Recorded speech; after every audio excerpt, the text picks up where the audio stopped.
So here's what we got today. I believe it's a VS Commodore Ute, but I'm taking a wild guess and say it's been sitting here for a while.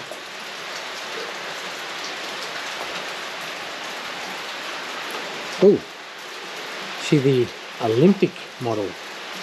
Well, that's just told me what year model it is. Sydney 2000 Olympics. We locked.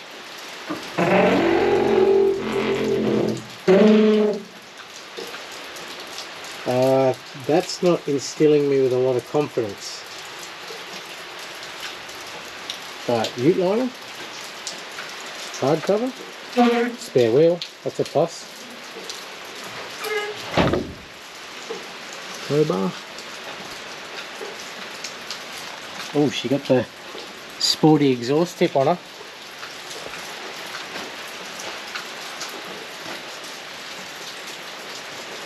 The birds have had a wow of a time on this one,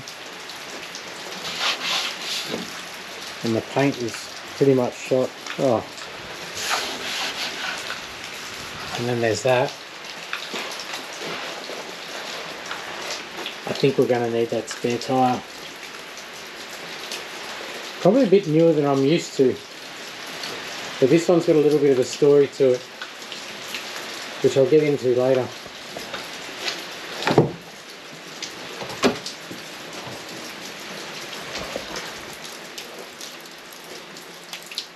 Just for once, I've got a car that doesn't stink of rats. It actually smells really nice.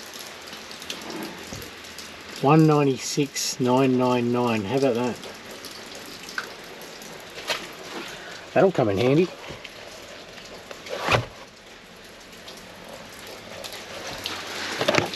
She's already up.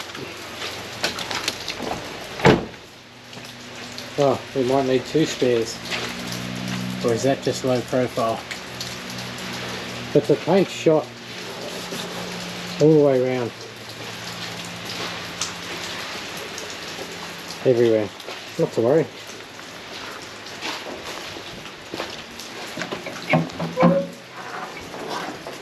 Oh, a couple of go fast bits, aftermarket coils, the aftermarket injectors.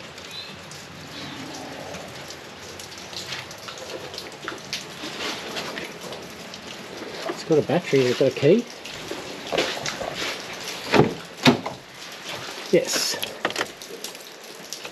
Just as I suspected, that would make it all too easy, wouldn't it? Smells nice and starts.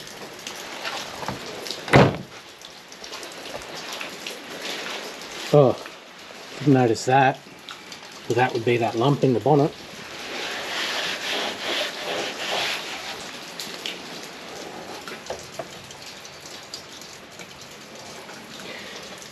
Well, I might grab a jump pack and see if it wants to at least light the dash lights up, but we won't be driving this one far like that. But I'll see if I can move it out of here.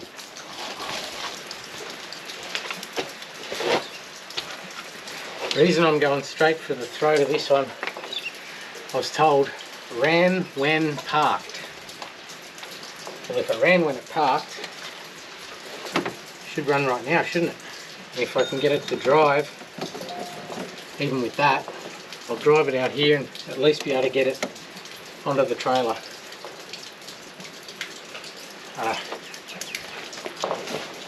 I think that might be another thing. I just said get it onto the trailer. Look how low it is.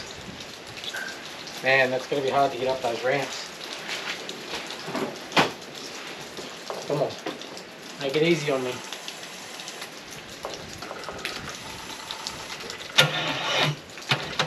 Well, it's lines, I just don't have enough.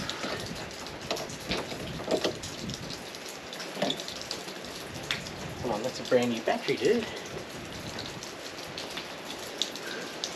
Might have to actually put the battery in it.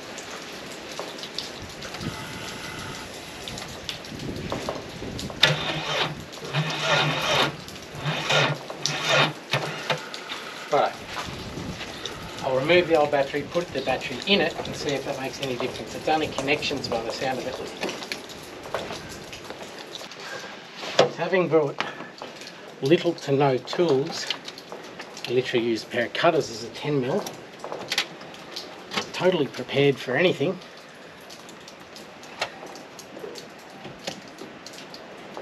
We'll see if this makes any difference at all. Oh, that is sketchy. Always use the right tool for the job. I assumed that'd be 13, so I brought a 13. No, 10. See if we've got windage now. The next thing will be, can I hear a fuel pump?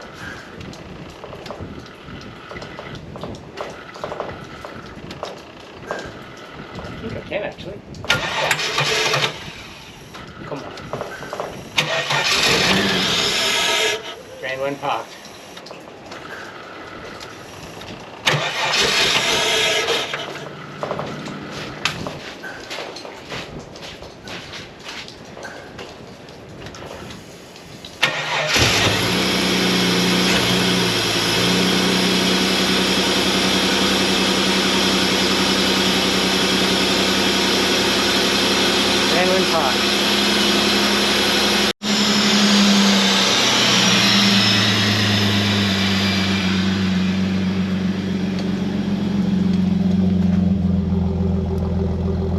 Fairly racy exhaust by the sound of that.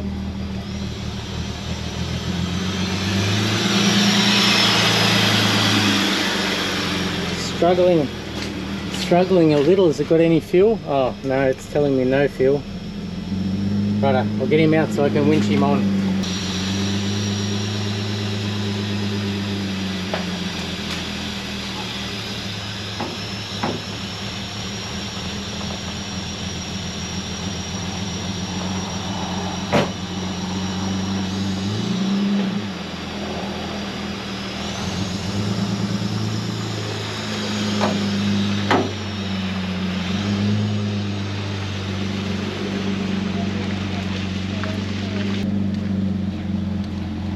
Looks like the old blue wants to go. You can actually see in here a bit more now. She's got a few little bits on her. Aftermarket stereo and wheel. Anyway, we'll get out of the rain, get it on and get home.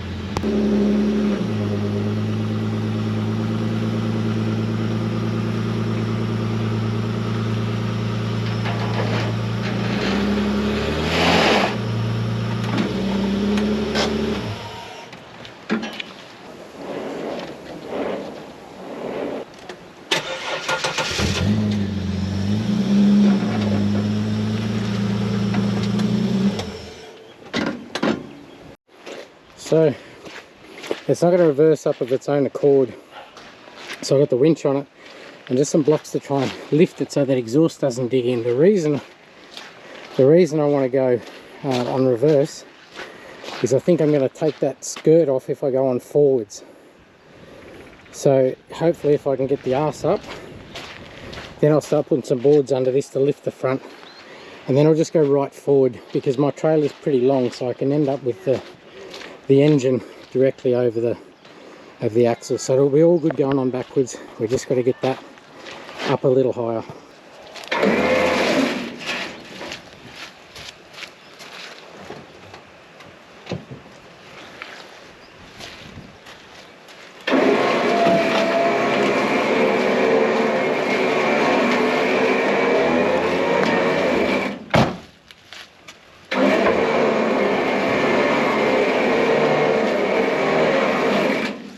Couple boards just under the front there and we'll get that bar hopefully up a little higher.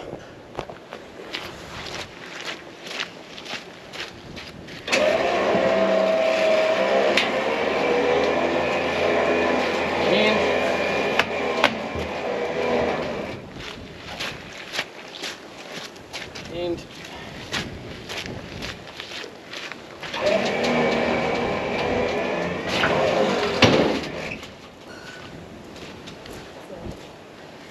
the exhaust, but we're past it.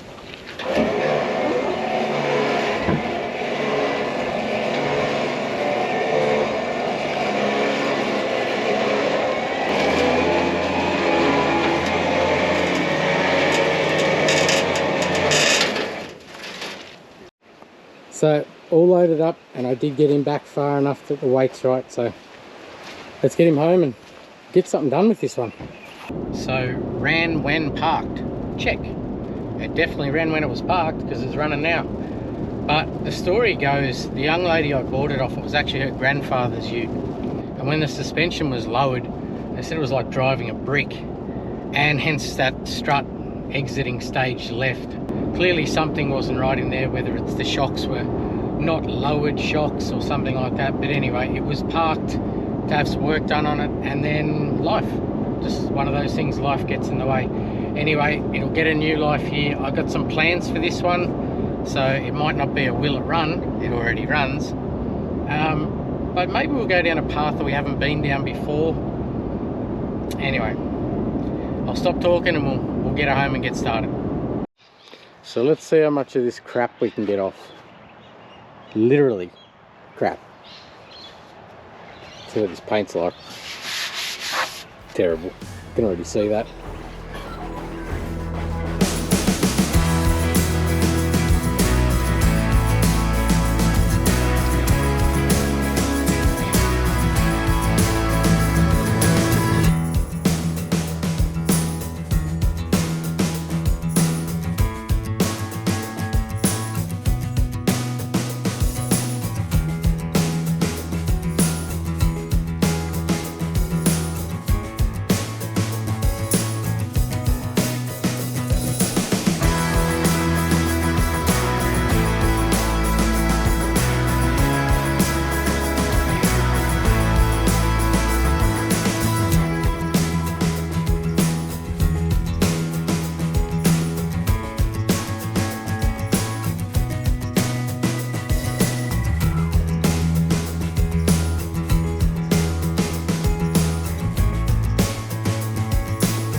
So that escalated ridiculously quick.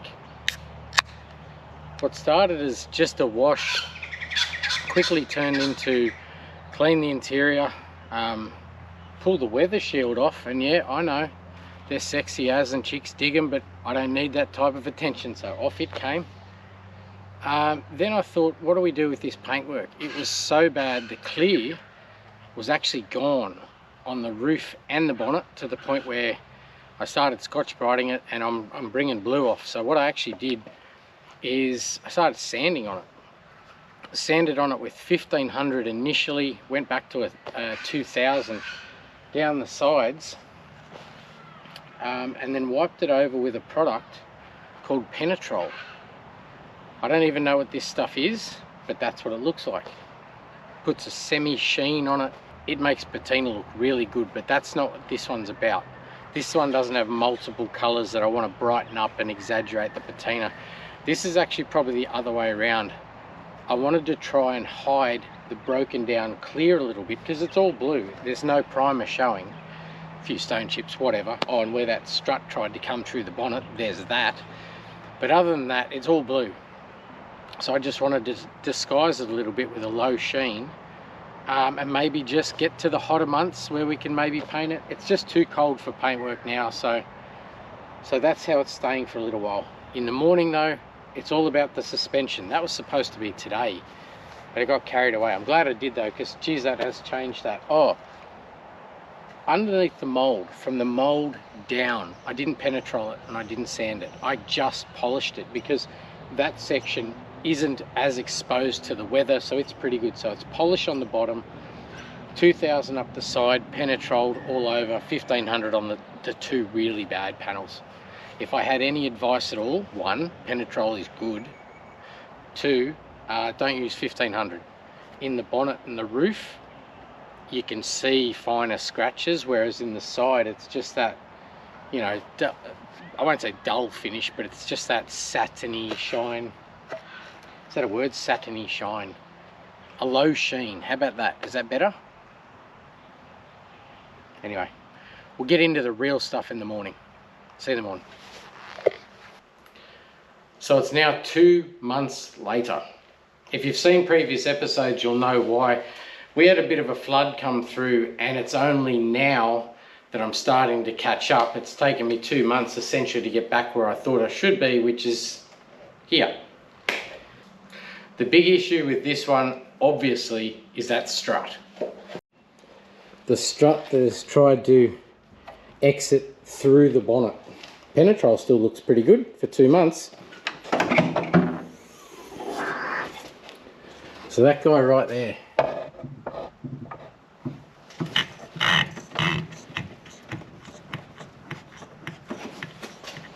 That's something different, isn't it? How does that happen? Well, I can tell you exactly how that happens. And this is a spring out of another Commodore that I had. And you've seen me trim them a lot, actually. You've seen me trim. I always say trim because if you're going to really go low like that, you sort of should be ordering aftermarket springs. It changes the spring rate.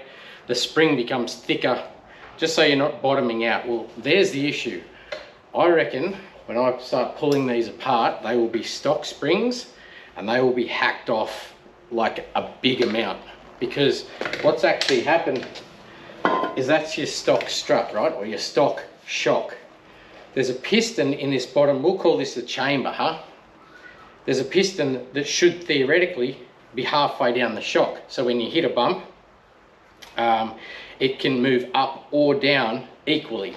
What's happened when they've cut the spring, its installed height is now probably about there. So the piston's right down here. So it didn't take much of a bump. The bottom of the shock has hit the bottom of the canister, and it's actually torn through the rubber, which is quite impressive, because if you have a look, I've got some new ones of these ordered. Like I said, it was 2 months ago I bought this, but I'll show you them. It's this guy here. It's actually called a bearing, although it doesn't look like a bearing, but it's got rollers in the bottom of it, or little ball bearings in the bottom of it, so that can pivot. But that's not the bit that's damaged. That's quite thick rubber, and that has literally ripped the guts clean out of that. That's part of it up the top there. You can see the rubber there. I'll show you. That's the new one. You see, that's it there. It's literally torn that center section completely out. There it is there, still on the shock. So like I said, I've cut springs before, and I've got no problem doing it, especially if they're a nice thick spring to start with. But you have to replace the shocks if they're outside the usable range, and it's pretty easy to know. It would have drove like it was on the bump stops. It would have had no front suspension at all. The shock would have been bottoming out constantly, hence ripping that through the top of that bush bearing, whatever you want to call it. So rule of thumb, if you're going to cut springs or you're going to get lowered springs, don't forget lowered shocks, or that shit it'll ride like crap and that shit will happen. So how about we stop talking? Shameless plug, we've got new Stop Talking shirts, so why don't you do it? It's on the back too, look. So let's stop talking, get these struts out. One thing I've noticed with this thing, it's got a bit of a weird idle to it. It sort of fluctuates, but I'm actually going to ignore it for now. Just put some fresh fuel in it and just run it and see if it clears up. I'm wondering if it's because of all this though. I briefly touched on this before, but it's got aftermarket coils, spacers in here and here. I'm wondering if, and different injectors, and of course the different air filter. I'm wondering if all that crap added together is messing with the computer's brain. Has the computer been modified, or does it require modification? The other thing could be, you see the silicon around the bottoms of that and here. I'm wondering, could it be leaking? Anyway, I guess we'll find that out.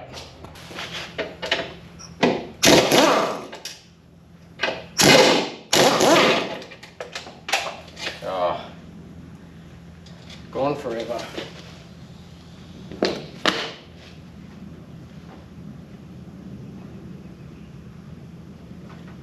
I'm actually not kidding, that one might be gone forever.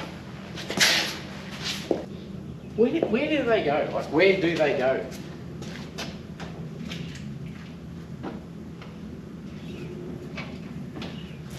I win this time. Said it a million times, bag and tag, everything. I'm just going to knock these top strut plates off now. Then when I hoist it up, if the springs are short enough, they'll drop out.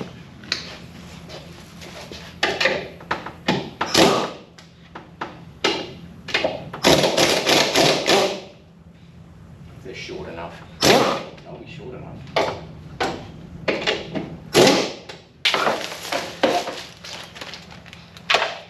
Somebody's obviously loved on it a little bit. That's a fairly racy looking air cleaner.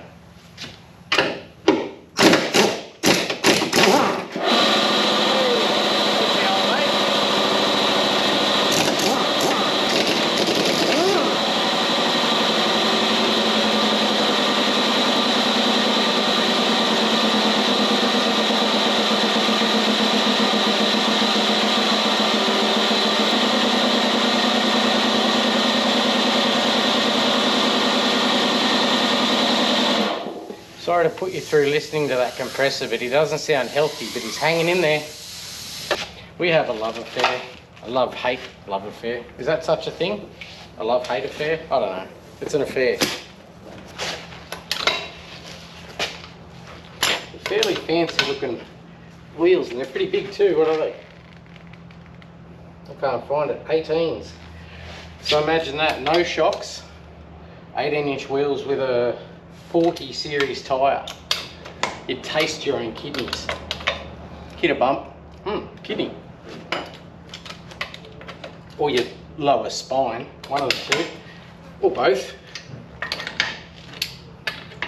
Hopefully we can fix all that.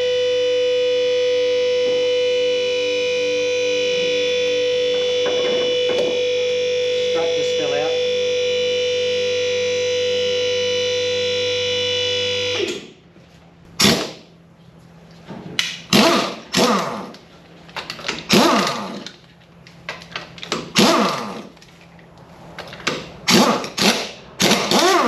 They're not a standard spring because they're yellow.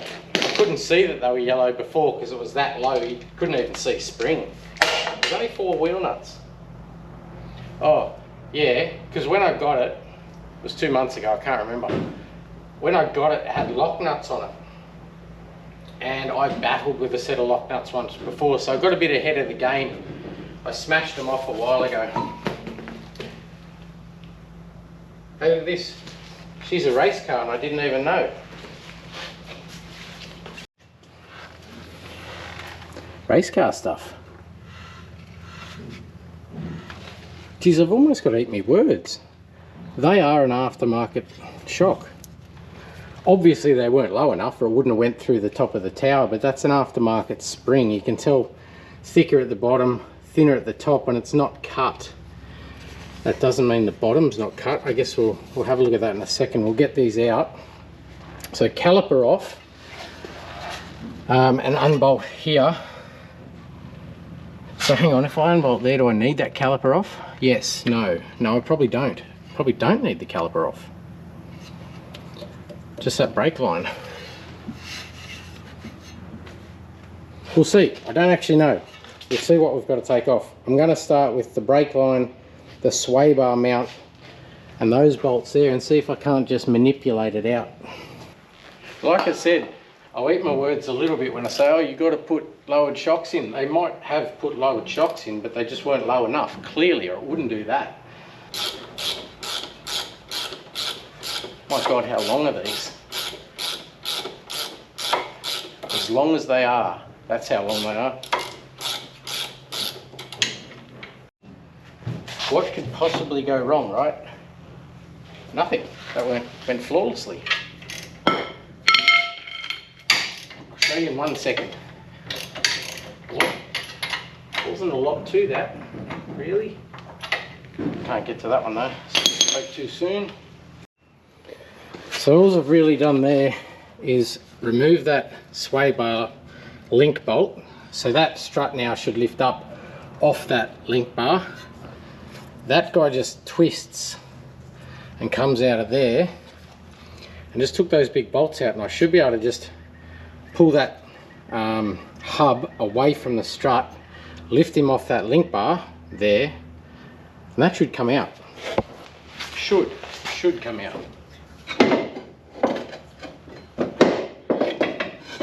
Like that. So why am I going through every little detail of what essentially is a pretty simple job? Well, I'll explain that in a minute. But I've sold my soul to the devil on this one. I'll get that other strut out and I'll show you. Why have you sold your soul to the devil? Well, I guess to explain that a little, when I first started making these videos, right, I didn't really know how the whole YouTube thing worked. And one thing I didn't realize is that companies would actually contact you and say, hey, do you want to use these parts? Or you want, you know, do you want these to try or whatever? And I've always sort of, nah, I won't. I don't like taking things for the sake of it. If I need them, then maybe that would be a different case. And I say that because I've got a plan for this ute. And the plan is adjustable suspension. For you guys that want to run it low 11 months of the year and then raise it back up through an inspection at the end of the year or whenever rego's due, and then bring it back down to a legal level, of course. And so I'm Googling adjustable suspension for this ute, and a web address pops up of a company that has been very politely offering me parts for a fair while, and I caved. Here's how it works, I guess. So the requirement is trying to unbolt stuff at the same time as think. The requirement is, in the description, I put a link to their website. And there's a promo code. The promo code, you use that if you buy any parts from their website and they go, oh, that was from XYZ's video. So in the description, you'll see a promo code to the company.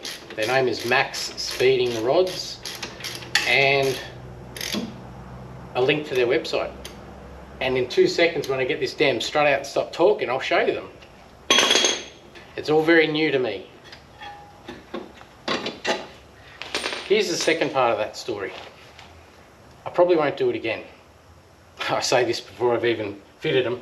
No, the minute the parts turned up, the shed went underwater, they went underwater with it, so we know they're waterproof to 1 metre, and I feel like I've already let them down because it's been 2 months after they sent me these parts and I still haven't done the video. We're doing it now.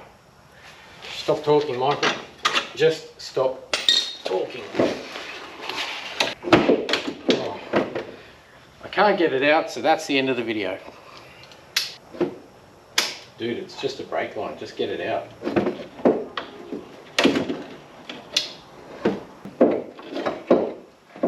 I dead set can't get that out.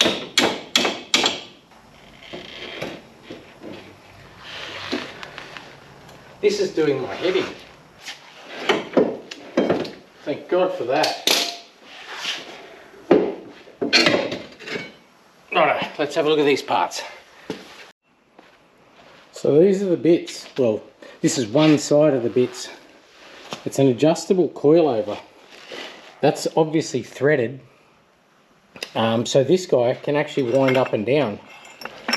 In there. And then you lock it off with this fella. And you've got a tool to move them. So I'm hoping the article said between 25 and 75 mil lowered from standard, and I guess that depends on where you're starting from. I doubt it's going to be lower than those guys, but anyway, I actually don't want it lower than those guys. These are the rear shocks, and they're adjustable too. That bottom canister can adjust up to avoid exactly what we had there, which is bottoming out shocks. You can adjust that canister so it's always going to travel in the middle of the shock travel. And adjustable springs. The springs themselves are not adjustable. It's the pedestal. You can adjust that plate up, can't even talk, and then lock it off with that one underneath. All that. And as I say, I feel like I've already failed because it was 2 months ago they sent them to me, so I'm already well behind the 8 ball and feel like I've let everyone down, but I just sort of give it a crack. It's exactly what I wanted to buy anyway. But if I just bought them, they're not dear, I might add. I don't know, under 500 bucks. And if they work a treat, I've got a job for this. It's got a purpose, this ute. I didn't buy it because I thought a 2000 model VS ute needed saving. I actually have a purpose and a job for this.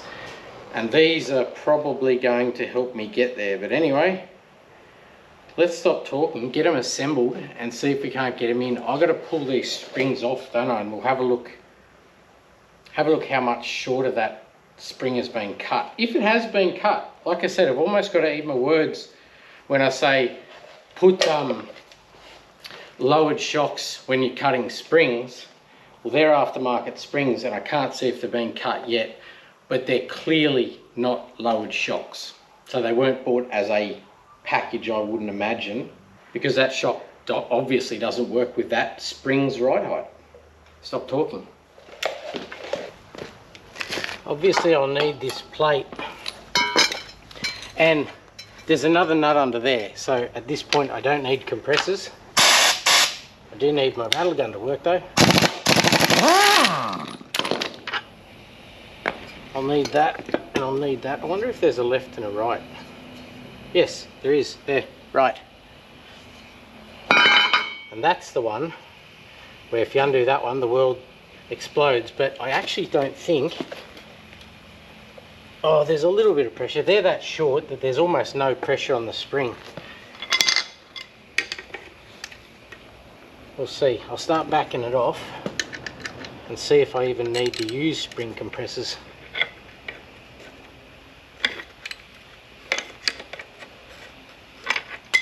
By the feels of that, no I don't. You're making it look hard though.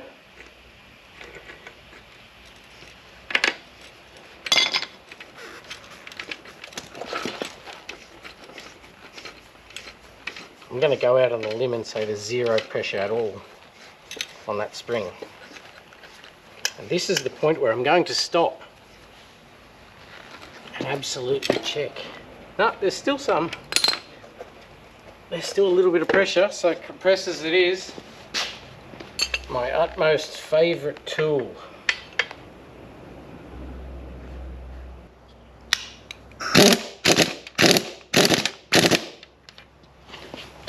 Oh, tripping over.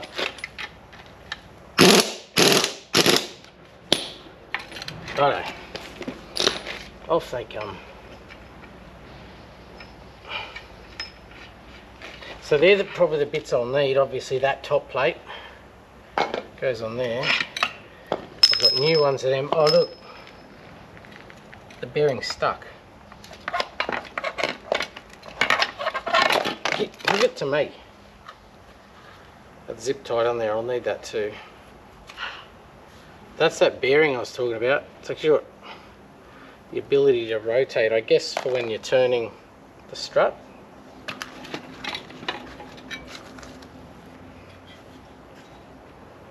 Those shocks don't look that old.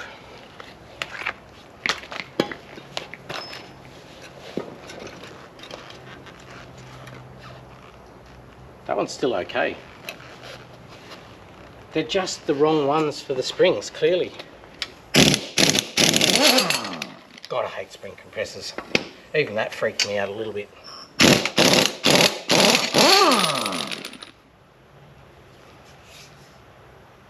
Part number. So I might chuck them on the shelf. Google the part number, see what else they fit. Maybe only VR vs Commodore, I don't know. I'm going to go out on a limb and say they're super lows. King Spring super low. Because they were pretty low. You tell me, do you reckon that's been cut and repainted? I don't think so. I'd say they're just crazy low with the wrong shock. That's the left one, look there. It was about to go as well.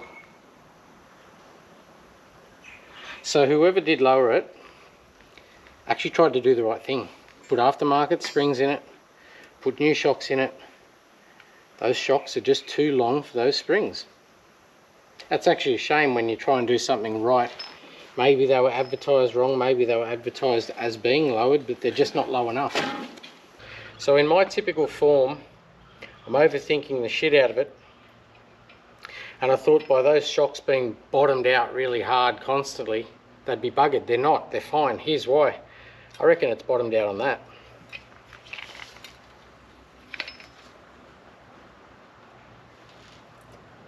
I reckon it's literally, that bump stop has saved the shocks from being destroyed. So they're going on the shelf. They won't be going back together with those springs, although maybe they could without that. Anyway, on the shelf they go. Not this episode. You might see them again though. So I guess to assemble them, all I've really got to do is make sure I set them up the same. So I'm going to measure how far that threaded section. See, that's threaded, right? So that section, here's the tool.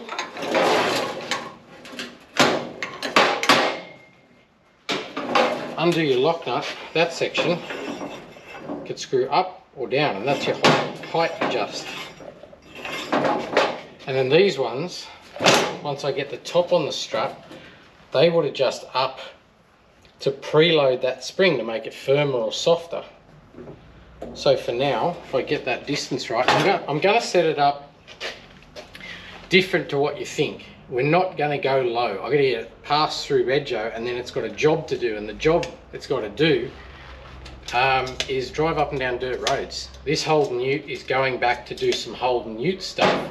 The relevance of these is for you guys, as I said, if you want to run your car really low or have the ability to run it really low, but then raise it up for rego. I'm going the other way. I'm going to set them up, I don't know, legal, and then probably try and come up a little bit.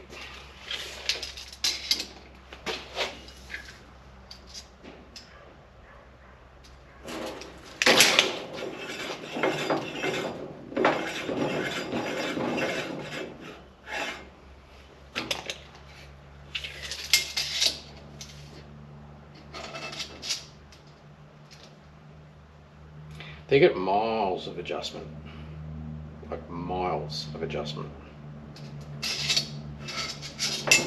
So that's right on 100 mil. So that is now recessed 100 mil into there. So I've got 40 mil of thread left. This is almost at its highest point then.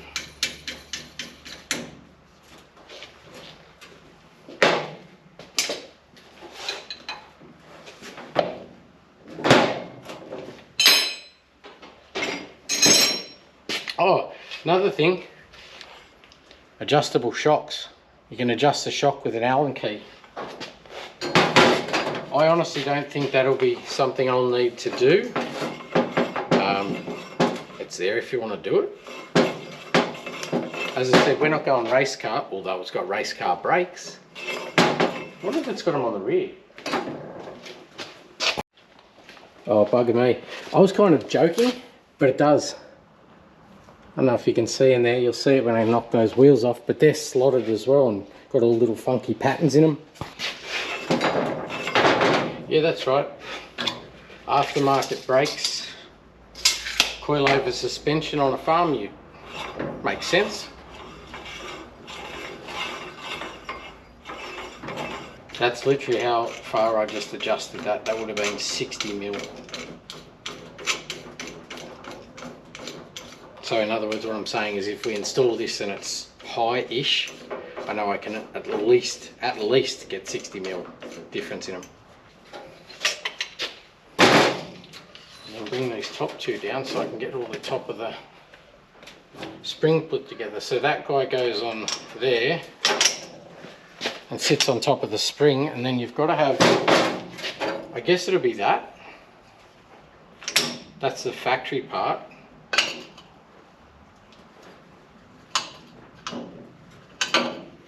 Yep. And then the bearing. Seems pretty straightforward.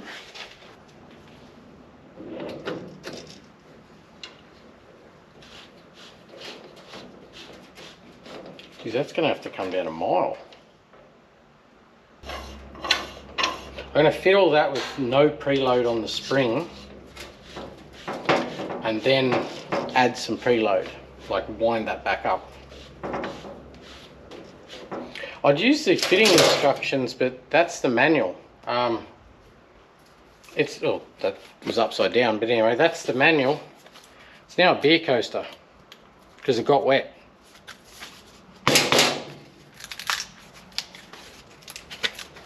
Never mind, I'll just wing it. I'm actually kind of worried they're going to be too low and I can't get enough height out of them. So if that goes on.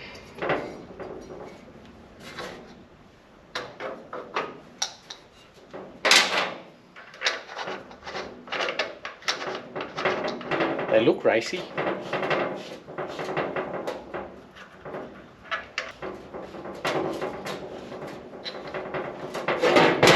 Left. Righto, let's go in. I'm just going to mock everything up, not tighten anything up, because my first thought is, do I have enough ride height? Am I going to get them not high enough? Am I going to get the car high enough? Bearing in mind, this is my failure if I don't, because I'm essentially trying to make a race car part a practical tool for adjusting, you know, for rego and whatever else. Stop talking, just get it in. I just got to back this off.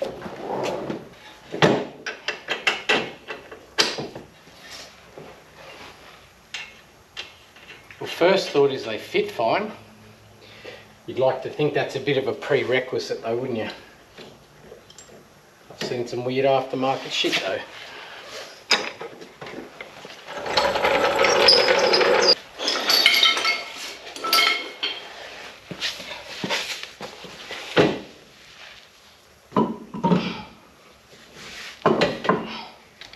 Am I confident?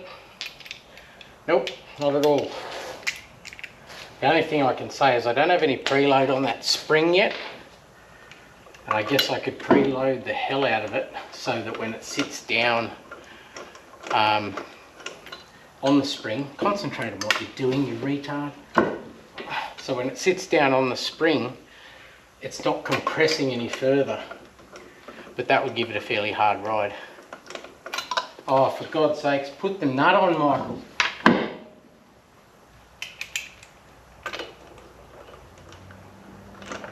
Yay! He got a nut on. Which reminds me I need a wheel nut. Little issue.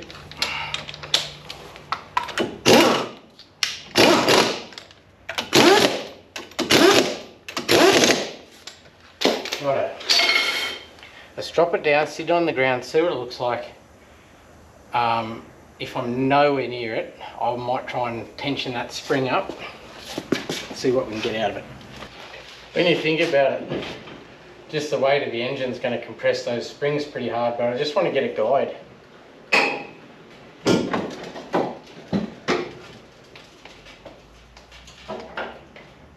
This might work. This might actually work. Oh, as my knee fails. That's clearly higher than it was. And I haven't even preloaded that spring yet. It's actually sitting pretty level. If you stand back here and look at it, it's actually pretty level. I don't hate it. Ooh.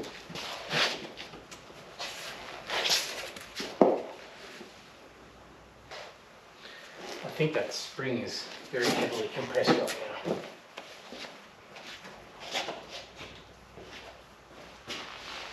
How has that come through like that? Something's not right. Something isn't right. So I'm just pulling them back out because I want to preload those springs now, put some more load on the springs, and you could do it in there, but I only sat them in there, so it's only like take a couple of nuts off, put them on the bench, preload them. And I'm just picking up a bit of mess around here from those struts, and I had a bit of an epiphany moment. There's nothing wrong with those shocks. They didn't bottom out, and they probably work with those springs. The reason that, shall we call it a bush, popped out is when I'm picking up bits and pieces, I only found 2 washers. Makes sense, 2 struts, 2 washers. No, one of them, I know for a fact, I pulled out of that 3rd strut that I had, the stock spring strut. And what those washers do is they go in there. Underneath, that's the bush, whatever you want to call it, bearing. That's not the damaged one, but that's one of them. That would stop the top of that shock pushing through that bush. So all of that strut popping out, because they left out one washer. There you go. But you know what it also tells me? So did I, because they're in my hand. I've left them out too. Easily done, I guess. Lucky I was pulling them back out to preload them, but I'll just pull them back apart and put these washers in. Anyway, epiphany moment.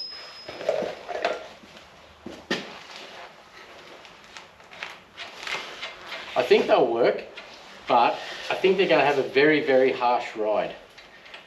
Put them in there before, bouncing on them, very harsh, but we'll see.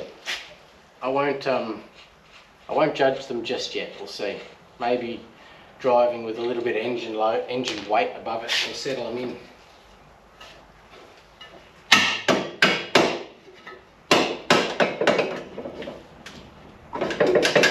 Ooh, that was my elbow.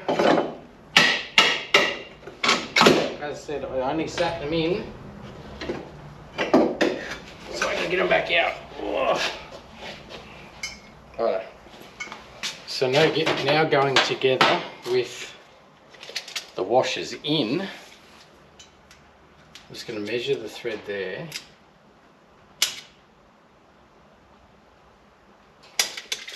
Just so that I get them exactly the same. Right, and then preload this fella.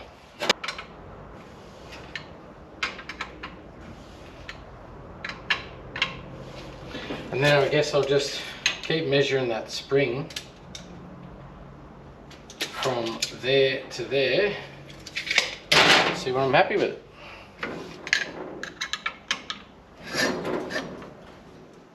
My only hope is that it doesn't ride too stiff. Righto, so I've adjusted that spring height from there to there to 163 mils on both sides. And I've just adjusted that guy, the sway bar mount, down so I can just fit him in. And then once I drop everything down and that squats a little, I'll put my sway bar bolts back on, or a sway bar nut and bush back on here. Just adjust that guy up so we're nearly right. I like the idea of them. I know they're probably more designed for race cars or whatever, or you know, stuff you want to take to the track or whatever. But the idea of being able to raise it or lower it, and you could do it in there, like you can get to that adjuster pretty easy. You could do it in there. Well, I might be doing it in there if I need to back them off if they're too firm. I might be doing exactly that, but we'll see. That's my only concern. I don't want this super harsh to riding. It's got to be usable. Every one of these tyres is a different brand. Every single one of them. They're 235. Where did I see it? 235 40 18. But I'm looking at the one at the back there. and it looks wider because the what do you call it? The shoulder is squarer. It's a totally different brand. This one's brand new, the other side was worn. I suppose because they were cambered in pretty bad, they would have wore out pretty quick. We'll see what it does this time. Probably exact the same as last time. No, I've got a heap more preload on that spring now. I just heard the back one settle in.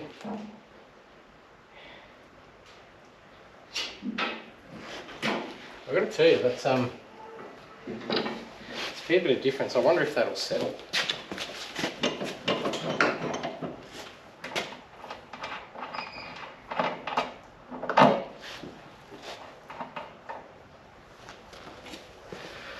I can now tension that up further. Righto, let's go for a drive. See how rock hard this thing is. Well, oh, I might have a little bit of confidence.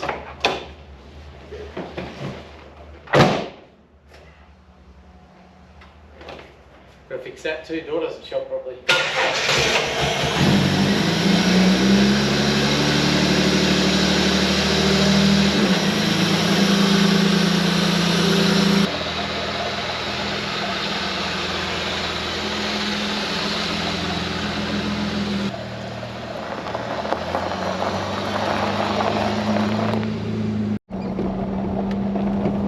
We'll go and find some potholes.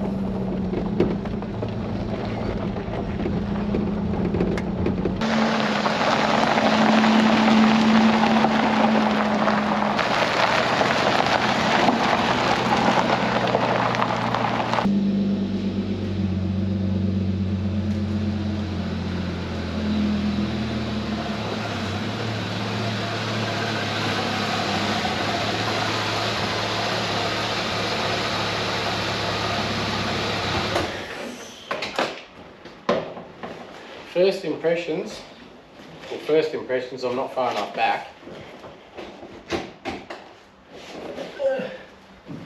It's firm. Yeah, it's pretty firm, but that's alright. If you're after that sporty sort of ride, yeah, great. I'm going to soften them up, I think. I'm going to try without losing my ride height. Oh, not too far.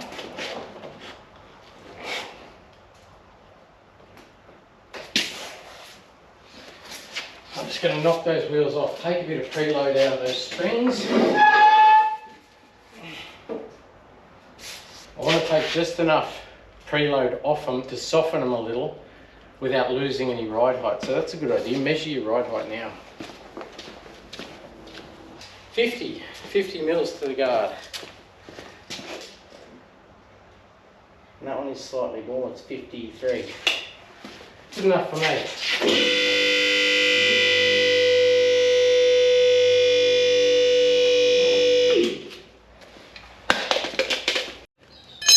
So I'm going to mark this fella here so I can count how many times he goes around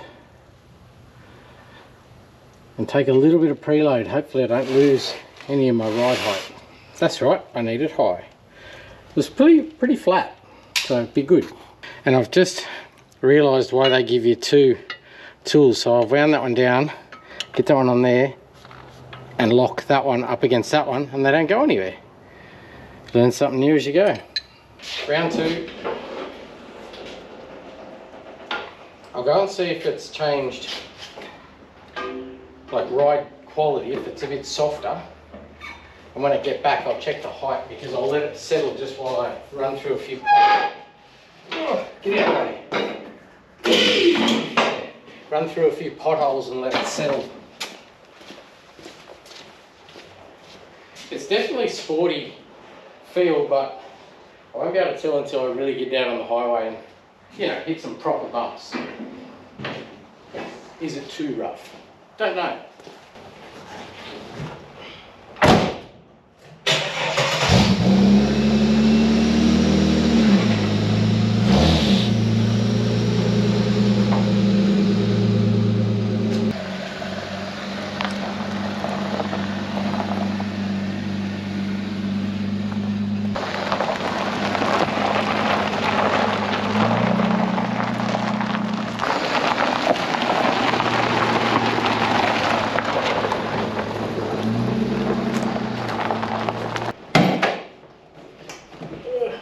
second drive, it was noticeably worse, like really worse. Did we lose any ride height though?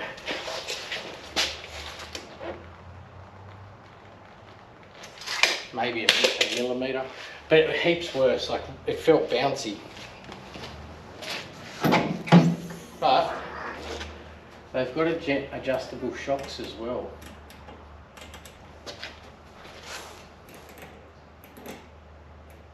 Alright, so I'll back them right off. Anti-clockwise to back them off from what I'm told. I'll show you. I had to Google it because my instruction manual is shagged, but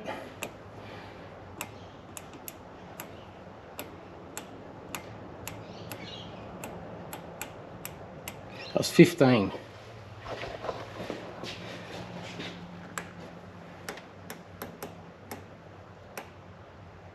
I lost count, damn it.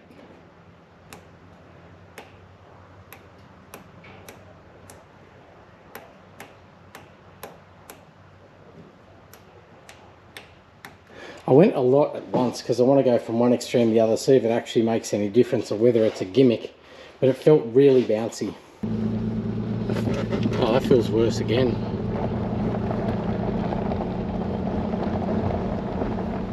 I'm 99% sure I've already decided that feels worse.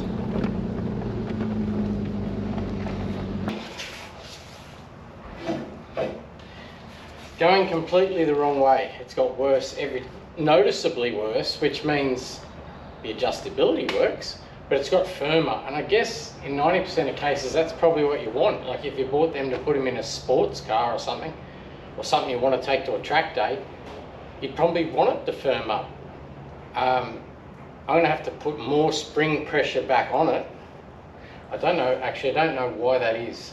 I backed it off. You'd think that it'd soften them. It feels worse. I guess it has. It's bouncing now. Anyway, I won't worry about the mechanics of it. I'll just put it back where it was. One thing I did notice when I was clicking those shocks is they were uneven. Very uneven. That one was almost at 0 originally, and this one had a few clicks. I probably fiddled with it one afternoon, I don't know.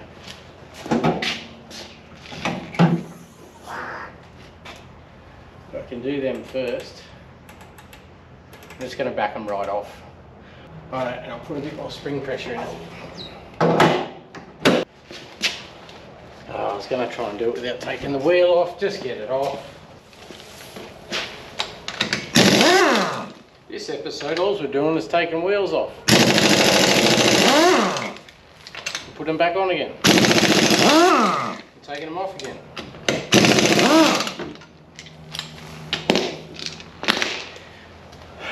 The irony is I've got to do it a couple more times. You'll see.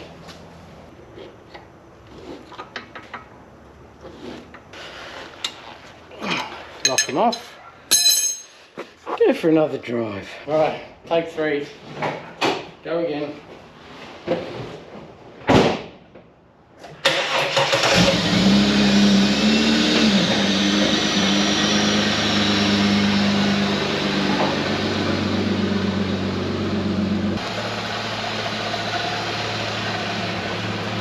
How does that work? I've put more tension on those springs. It's actually nicer to drive. It's still a little bit firm, but am I going to make this tree? Yes. I don't know.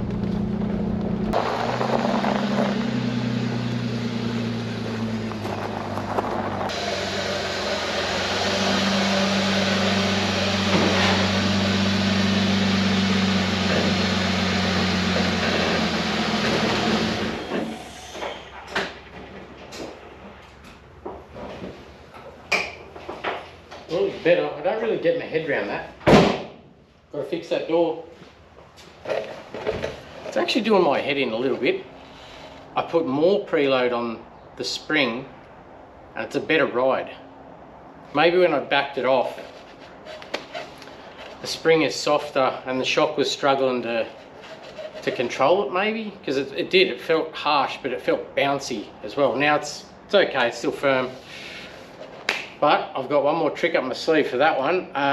These wheels, as I said, every tyre is different brand, and they're a 40 series tyre. I think what I'm going to do is I've got some 245 here.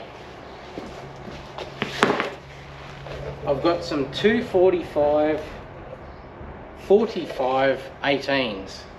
They've got a lot bigger sidewall, and I'm hoping they'll fill that gap a bit, but also give you a little bit more ride and be a little bit more forgiving on dirt roads. Like low profile tyres with sidewalls exposed like that. Look at this, I'll show you. If you look at the sidewall of that tyre, it's tucked under the edge of the rim, like tucked under that way. Well, rocks and stuff have got real easy access to the side of this sidewall, so I'm hoping, although I've lifted it, if I put a slightly taller tyre, it's going to fill that gap a bit, give me a little bit squarer shoulder and a bit more cushion in the sidewall. So that's probably going to happen tomorrow. But what we need to do first is I want to try and get it registered. So I'm going to try and get it inspected tomorrow. I suppose we better check some lights. Let's go around some lights, make sure they work. So you tell me if they work. So, right side, left side, brake. How about reverse lights?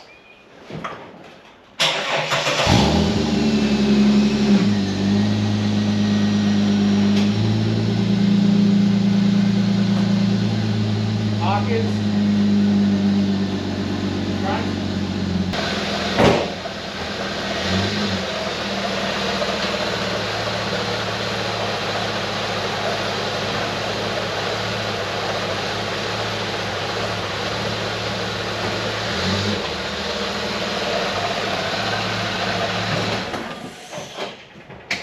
So we've got a headlight and a, what'd you say? The left indicator not working. I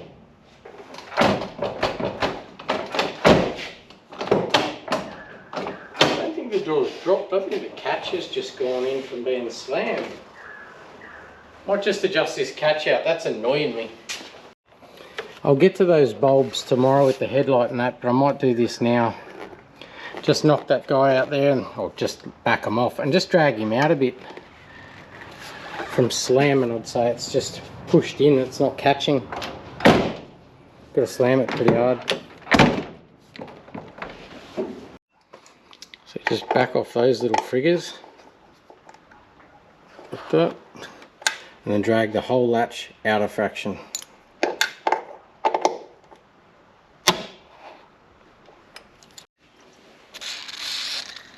And smother that. See how that goes. A lot better. Still a little bit, sticks out a little bit. Other than that, it shuts better. That's probably it for now. But first thing in the morning, not first time in the morning, first thing, I'll get the rims off, get them over to the tyre shop with the new tyres, and in the meantime, what did you say was out? Left-hand headlight, left-hand indicator. Was there anything else? Well, that's all you told me anyway. Anyhow, I'll see you in the morning. Oh, so one other thing. Am I going to put the rears in? At this point, I don't think I am. I can see they're adjustable, and that's great, but I actually don't mind that. Especially now I've lifted the front a fraction. It's actually pretty level. I will make that decision final tomorrow after I get these other tyres. Put them on, and if there's no gap at all at the rear and there's still a gap at the front, I might even up the gap. I'll add them and jack it up a little bit. I'll explain that later. It's got to do dirt roads. It's got a job to do. Holden Ute is going to go do some Holden Ute stuff.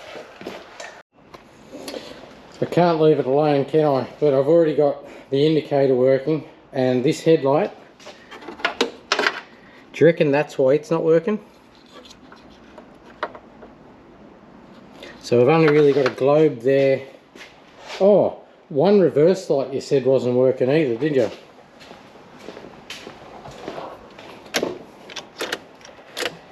I think I can test that just by leaving the ignition on. I'm sure that's what you said, didn't you? Yeah, one reverse light. Do you reckon someone's been here before? That washer doesn't look very standard. Another one there. I'll get that light out and get that bulb done. Look at the old spare that was under it. It's got a 5th alloy matching the ones that are in it.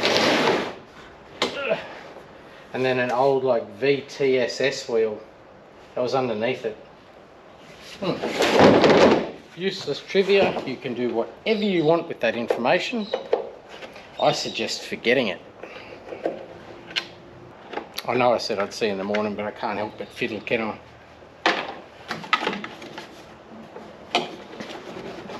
Can't get out, but usually tail lights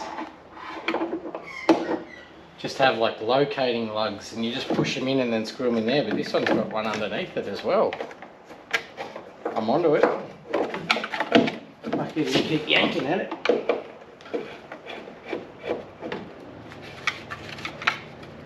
Oh.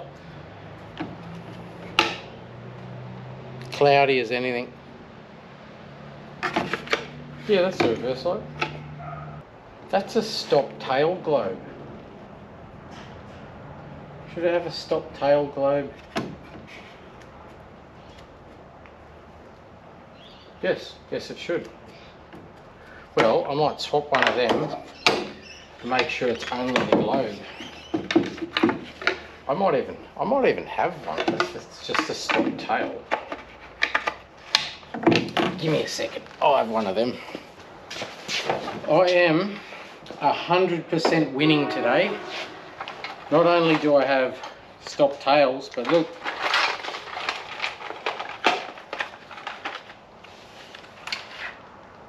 Got a headlight globe as well. And for some reason I've kept this. Or is that the one? No, I was going to say, is that the one I just pulled out? Nope. Why would I keep that? It's black.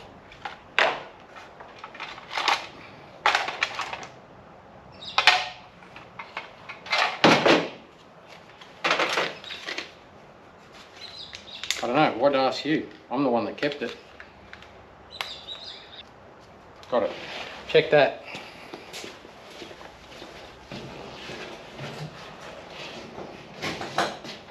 Is it on? Beautiful.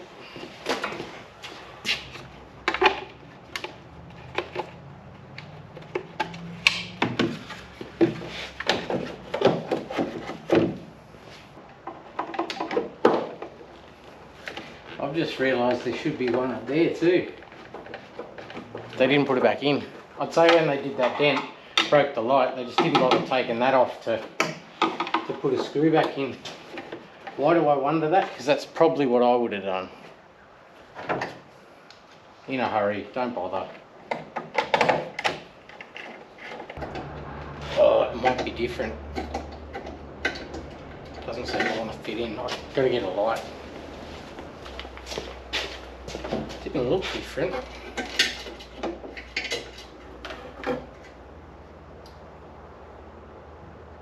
No, it should be the same. Oh no, look. Tiniest difference. That top tab there, it's wider. So what's that out of, I wonder? No, definitely different. Son of a, definitely different. Son of a, I thought I had that nailed. I wonder if I could cut it. What wattage is it? 55, 55, they're the same wattage. I'm cutting that tab. Going for victory right now.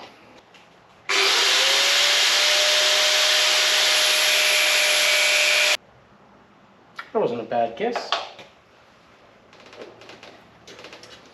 Done.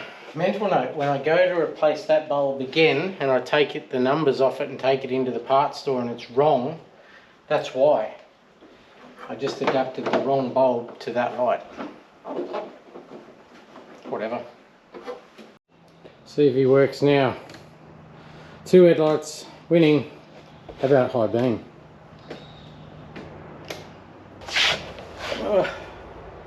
Righto. Now I'll see you in the morning. So this is going to be some sort of record. I think I've said I'll see you in the morning 3 times, but I'm still here. Here's why. Thought I'd knock the tyres off. So like I said, get them across the tyre shop in the morning, get them on, then it's blue slip time. But then we have a big curveball thrown at me.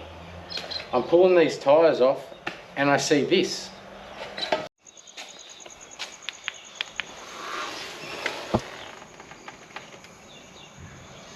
And the worst bit is, when I had it facing the other way, and this is where I saw it. There. See the leak there? That's not the diff though.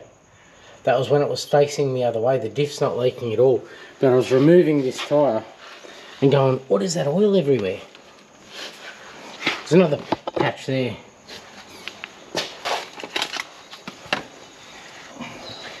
And when you get under it, there's clearly a lot of oil.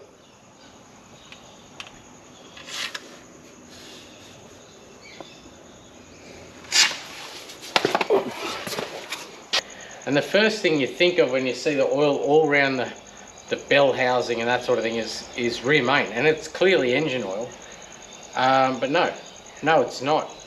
It's wet well above the bottom of the engine. It's coming from the top of the back of the motor.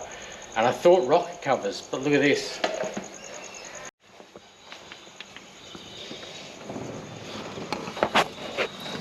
There's a lot of oil on top of the bell housing there, but the bit I'll bring your attention to is right there. Fresh, clean oil, and that's the intake manifold gasket. That's the back section of the intake manifold gasket. So we have an intake gasket to do. So tomorrow just changed from maybe blue. Oh, look, I could wash it down and maybe try and sneak it through.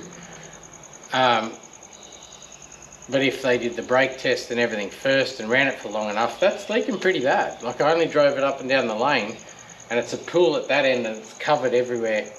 I didn't look underneath it, it's probably been there already, but it's literally dripping now. Dripping oil, instant fail on inspection. So rather than half-ass it, here's the way we'll go. Tomorrow morning I will get the tyres to the tyre shop, I will duck in, see if anyone's got an intake gasket in stock. It's Friday tomorrow, so if I have to get it overnight, it'll be a matter of do they deliver on a Saturday, and just start pulling intake manifold off. If I'm going to do that, I think I can hear a grumbly idler pulley up here.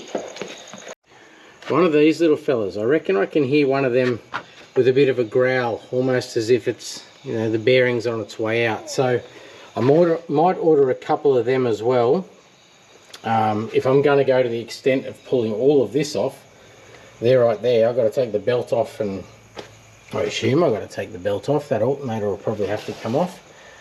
I'm assuming it's a pretty big job, but I'm better off just doing it, getting it done. You cannot band-aid those intake manifold gaskets. Yeah, as I say, you can't really band-aid intake manifold gaskets. I suppose you could clean it up with contact cleaner and try and like force silicone in there if you really were desperate, but yeah, whatever. I'll just knock it off. It sort of makes you wonder, is that why it's running a little rough? Like at idle, it's sort of up and down in the idle. And you're sort of thinking, well, no, it shouldn't. But it could be. It could be why it's I'm going to call it scavenging for a happy idle. It's up and then it's down and up and down. I don't know. Anyway, I guess we'll find out when we put it back together and it's doing the same thing. I guess we'll go, no, that wasn't it. Now, I will see you in the morning. We've got a clear plan in the morning. We'll stop talking and we'll get into it. So a little bit of a slow start this morning. I did chase up an intake gasket, which is good because it's Saturday and I didn't want to have to order it overnight and wait till Monday. And I had my tyres fitted. Now these, as I said yesterday, are a 245/45 series, whereas what we removed was a 235, so a little bit narrower, 40 series, so a lot shorter in the sidewall. So now we've got a little bit more sidewall and it's squarer on the rim, like it's squarer shoulder, whereas the other one's puckered in. Anyway, like I said, these might manage a bit of dirt road, whereas the 35s, I think they would have lasted about 30 seconds. I did, however, just give the wheel arches a little tuck under. Just thinking, you know, are we going to have issues with here? So just tuck that guy under. And I gave them an ever so gentle tap with a really petite hammer. No, I walloped them. Anyway, they'll be fine. And if we are too low and they are scrubbing, I've always got those rear adjustable, you know, the rest of the kit of these coilovers that I can fit in the rear and just get my ride height exactly where I want it. The other thing this morning, I grabbed that intake gasket and I'm just having a sticky beak around the intake, making sure it's the right gasket. Not that there's that many variations on this 3.8. And remember I said it had a real erratic idle? It's like it was searching for a happy spot. Have a look at this. So I'm poking around going, what gaskets have I got? Have I just got the head to manifold gasket? Did I get a plenum gasket? I guess I want to inspect that once it's off and just make sure it's not leaking. And is the back of that manifold what was causing the poor idle? And I'm looking around here, and do you see what I see?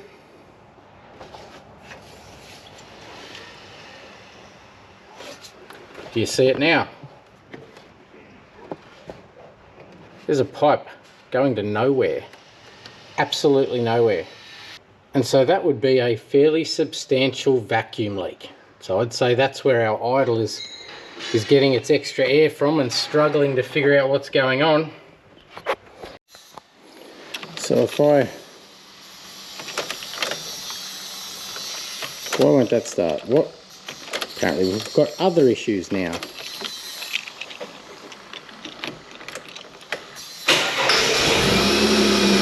So that key apparently is going to be an issue as well. So if I back that here, it's idled right up high.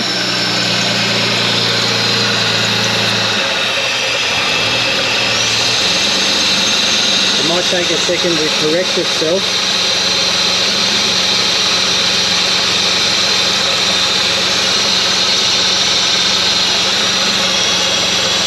That seems more stable already, and if I take my finger off, there it goes again. Massive vacuum leak.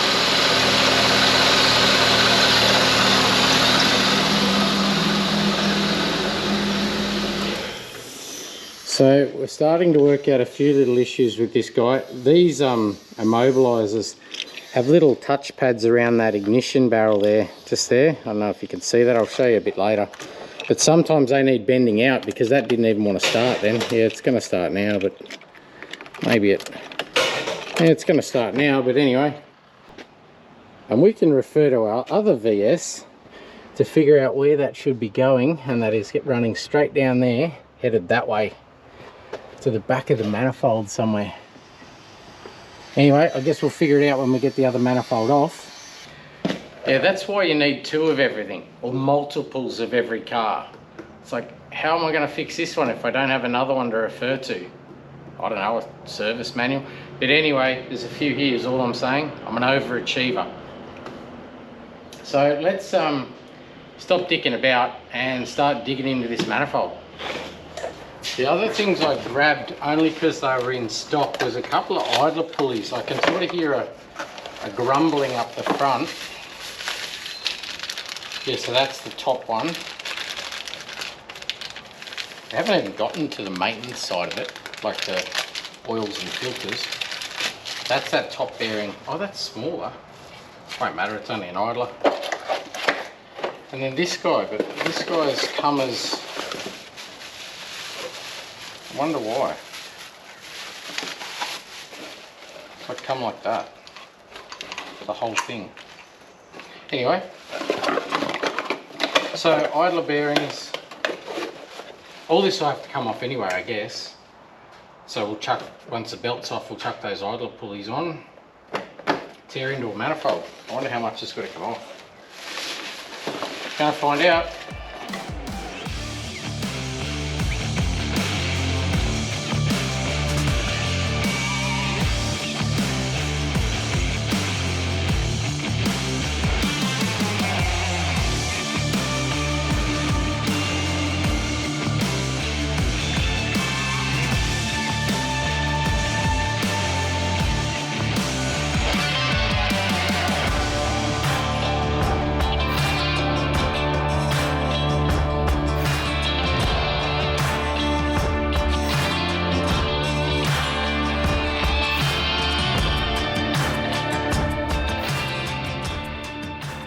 So just draining the coolant out so that when I undo the intake manifold I don't have coolant running down into the valley.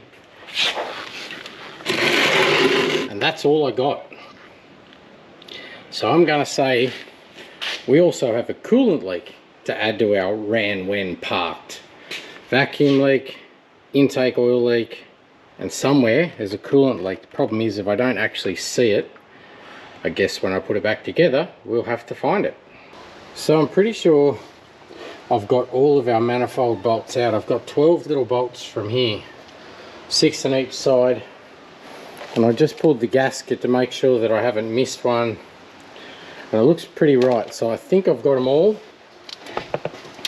and I sort of labelled everything. And you might go, well, why do you bother labelling stuff like that? The plugs are different, you can't get them wrong.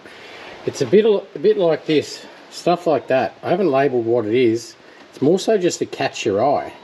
You're not going to miss a little black wire with a big chunky yellow tape on it, but if you tucked it down there and it had no tape on it, you could easily miss it. Or some of these. So it's more so a don't forget this exists rather than a what is that wire for. But let's see, I'll prise that manifold just off the water pump there and see if I can't pop him loose. On stuff you've done a million times, probably not necessary, but I haven't, oh geez, pry it loose. I suppose they're sort of, what do you call these gaskets? They're not a composite, they're rubber. I wouldn't call them reusable.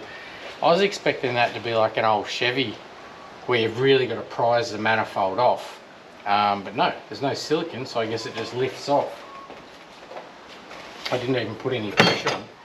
Start again, because that probably drowned me out, but like I said, I didn't even put any pressure on that. That seals in 2 pieces. You can see that already. See if I can get this out of here without dropping it on something. No doubt it'll get all hooked up on wiring and I won't have enough hands.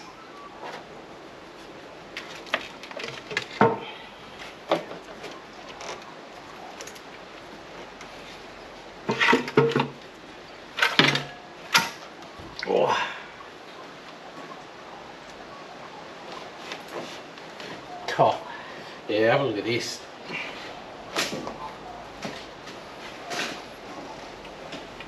Oh, coolant going everywhere. What was that? Only an old zip tie. We'll have a look at that in a minute. Look at that seal. Ironically, that's not even the one that's leaking. It's the one at the back there. And that's just floating around in there. I'll tell you one good thing about these sort of gaskets. It's not a tremendous amount of cleanup, like cleaning off old gasket surfaces. That's just completely come apart.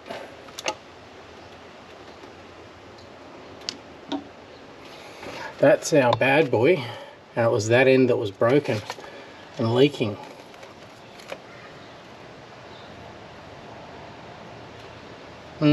Alright, we've come this far.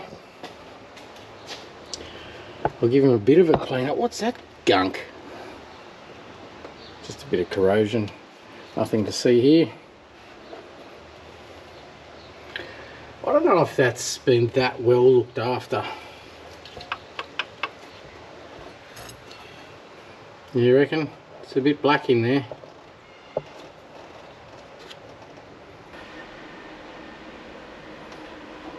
So that gasket, is that the long one or the short one? That gasket should look like that. That one wasn't leaking. Well, it might have been. Well, actually, look at this. It probably was. Check this out. See all that thick dirt and crap build up there? Well, that's probably ever so slightly covering it with oil and then covering it with dust, and it just builds up. And when there's dirt and stuff there like that, the oil is absorbed into the dirt and crap. So yeah, that one was probably marginally leaking as well, but that one at the back was our major issue. Obviously it's that guy there, so that seal should look like this.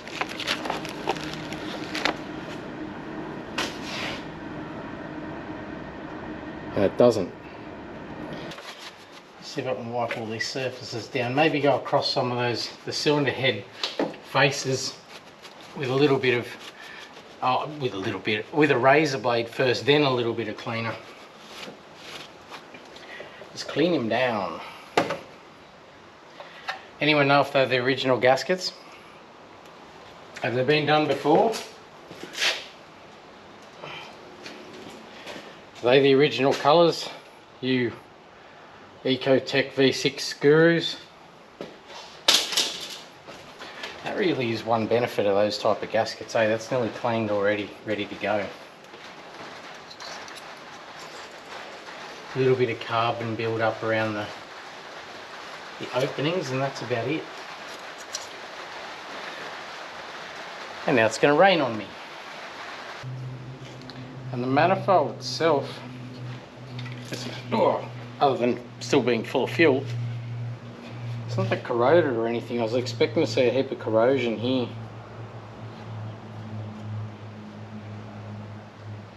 So I guess I don't have to overthink the shit out of it. I'm just going to give it a good clean, like down in there. You know, everywhere you can't get when it's back on. So, but I'll get that done and we'll start heading back on.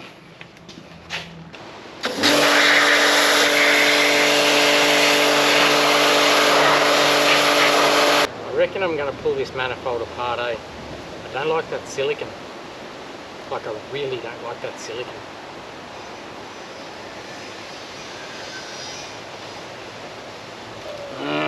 Maybe, maybe not. I'd have to wait for more gaskets if I did it. And it's Saturday, so I'm not going to get Saturday afternoon now, so I'm not going to get any gaskets till Monday. I want to blue slip it on Monday. Is it really that hard to take the top off though? Can I reassemble everything?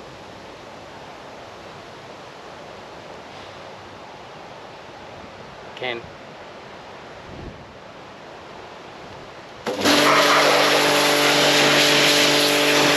Well, if I can reassemble everything and then just do the top after, why don't I just reassemble everything, see if it's okay, and then worry about it? That's what I'll do. Not worry about it at all. Just don't care, put it back together. And if it becomes an issue, fix it then. Sounds like a solid plan, doesn't it? Just don't worry about it. I'm just going to clean up all the surfaces just with a paint thinner, like acrylic lacquer thinner. I guess that's another positive for these later model gaskets, like the rubber ones, is no waiting for silicon to set or anything like that before you fire it up. It's literally put it together, kick it in the guts, see if you've failed and got to do it all again. You 3.8 guys, is this common? Do they do intake gaskets often?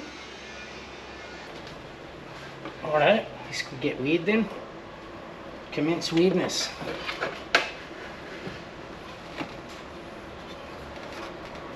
I'm just going to stake down underneath that wiring harness.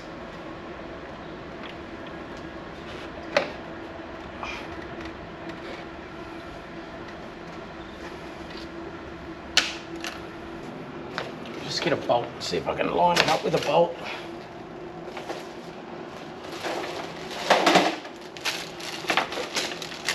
It's what's called getting into your work. Right into it. What did I break then? Never mind. Just the airbox. It's not actually a seat. It's one of those warnings you read on a modern car, like the battery says, do not drink contents of battery. Airbox got written on it. Do not use as seat. Sorry. Or footstool. Do not use airbox as footstool. If I was really pedantic, I would say the bolts are at the rear of the holes, so I'm just going to go ever so slightly back and just nip them down finger tight. Then we'll talk about torque and sequence. Has anyone done one of these spacer kits? I googled the company, well, I googled them and a company came up and they didn't have a reprogrammed ECU or anything with it, so I think they're just a bolted in, more volume in the plenum type of more torque thing, I guess, without frigging with ECUs and all the other bollocks that comes along with computer managed cars. Right, let's Google the sequence, but I can tell you now generally it is start from one side and work outward in a circle. So you'll go that side, next to it, this side, out, out, out, out, and then last lot around. So working out in a spiral. 10 Newton meters straight up, then down again at 20. That's 10. Go across. You get the picture. And it's at second stage between 20 and 25. It's a fair range when you think about it. Let's go in the middle.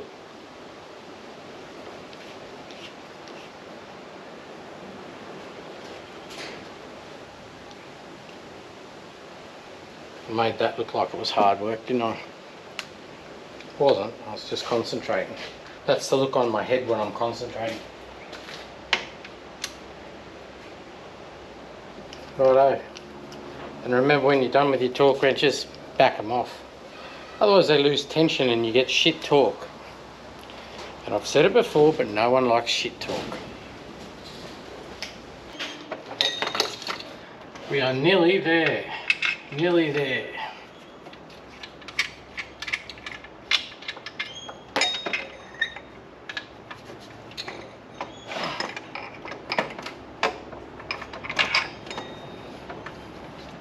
Not even close if I try and install shit like that.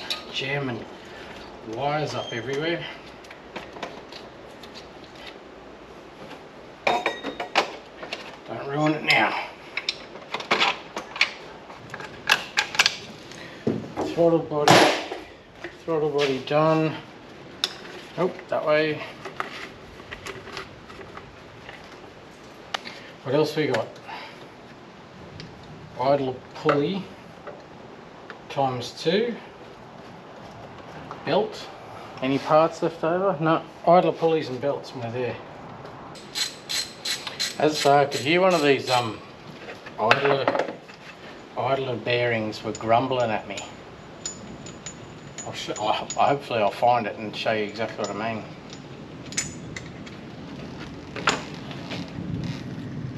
Oh, I don't know if you're here. Ready? I just hit you in the face. You're right, I just hit you in the head with that. Sorry. And again, I'll hit you again. Hear it? You can even feel it. And that little, I don't know, rumble there, when it's spinning at, I don't know, idle speed, I don't know how fast the idler itself spins, it's enough to make that grumbling noise, so that's probably it. I've got the bottom one as well, so I may as well put it on.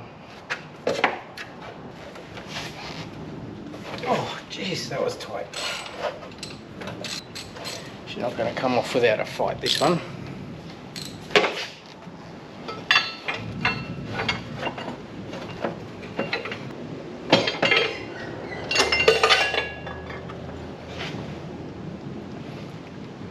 I just found out why that other idler comes with that aluminium piece.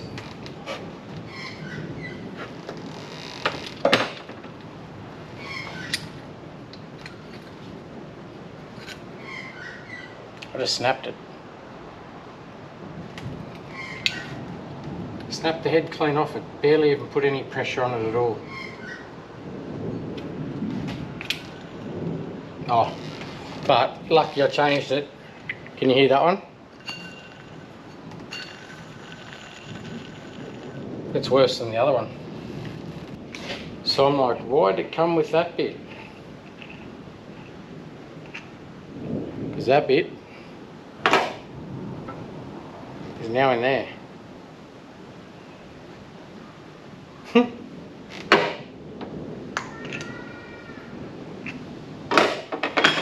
Alright, gotta get that one off.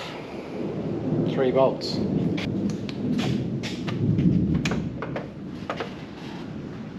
Mother Nature hates me lately, fair dinkum.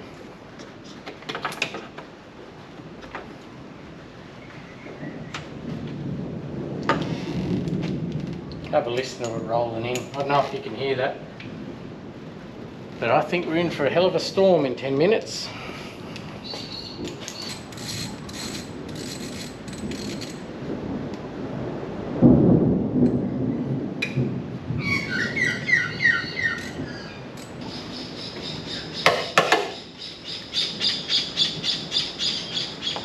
Bit of rain doesn't worry me. If it starts hailing, I've got to bring this other Commodore in somehow.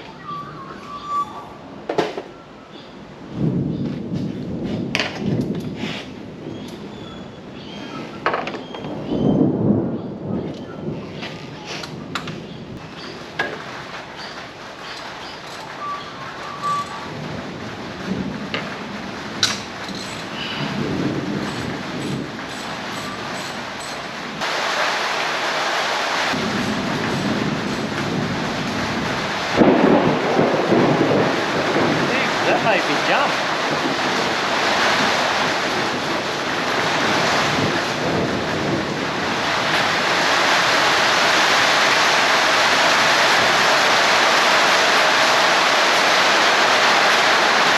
That sounds like hail. Hang on.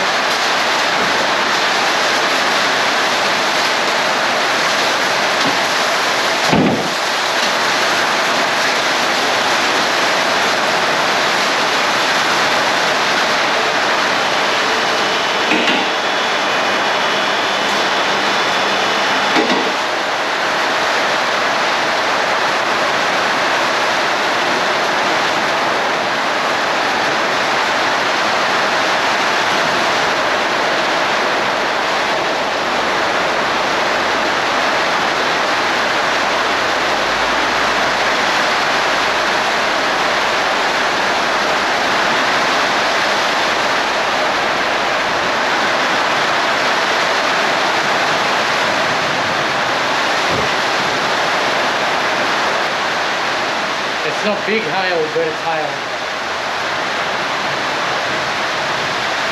Imagine that. I'll come closer so you can hear me. Imagine that. It just got wet, just claimed insurance on it, just got it fixed, then gets hail damage. Imagine the conversation with the insurance company. They'd be looking at you like, really?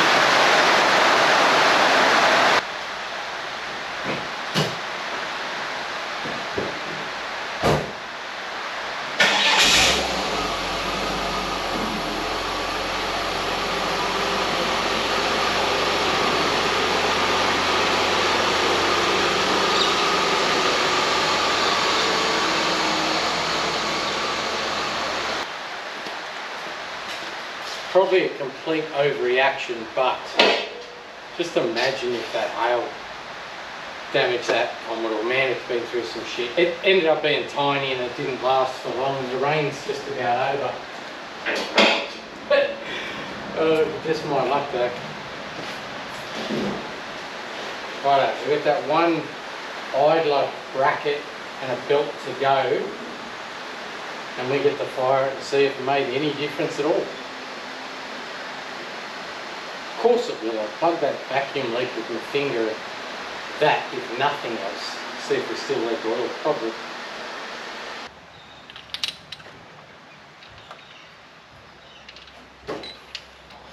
Well, all going well, we're ready for the blue slip, pink slip, whatever you want to call it, an inspection, alright? And these belts are a bit of a work of art to get on. You usually got a diagram under the bonnet somewhere, but I think this one might have had a bonnet.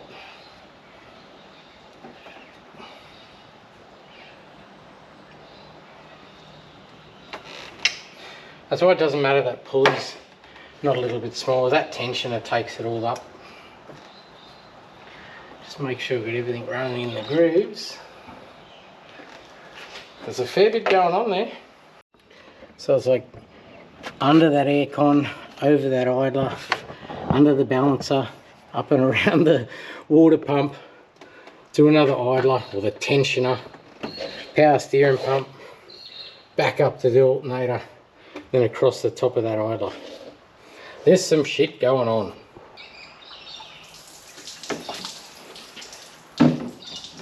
That is the sound of misery and defeat when I didn't reconnect the bottom body radiator hose.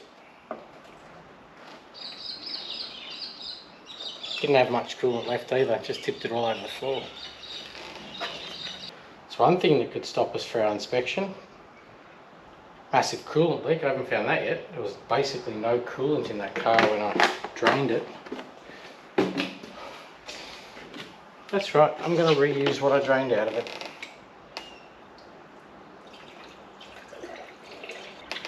Okay, that's random. That's telling me it's full. Put bugger all back in it.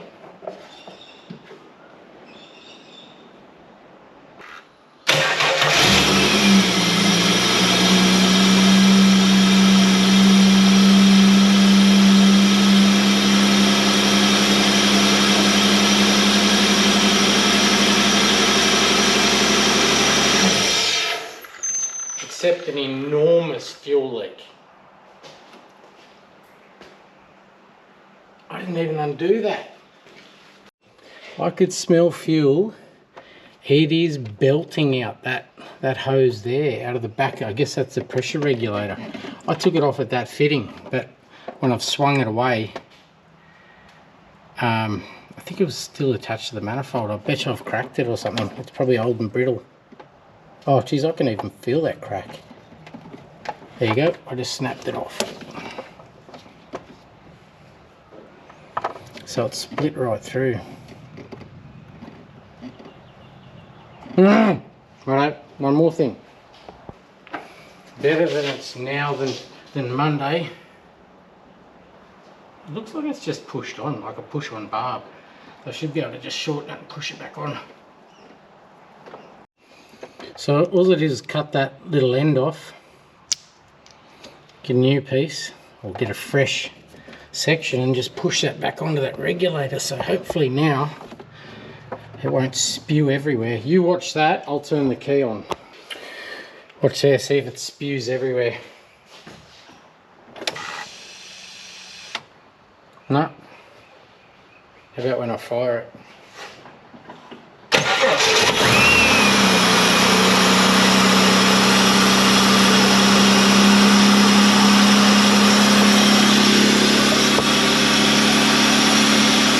We've just got a nice smooth idle now.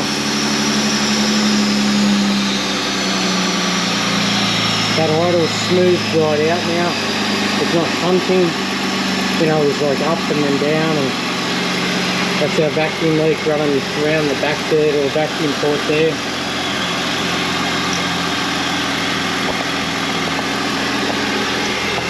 Top him up with coolant and I think we're good. And my growl's gone from the front here. I'll wash that, oh look how smooth he's running. Smooth as. I'll wash the old oil residue off the back of the box and underneath in the morning. I think we're done. You know you want to try it, eh?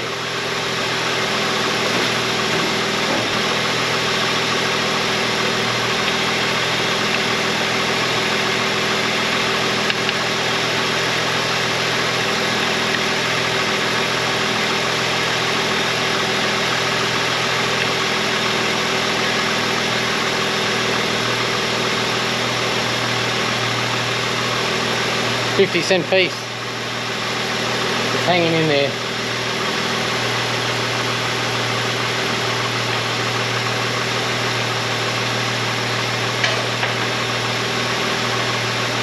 My point is it's running smooth, so mission accomplished. Let's get the wheels on. I'm getting ahead of myself. I forgot the alternator bracket, then we'll get the wheels on. So we're close. We're very, very close.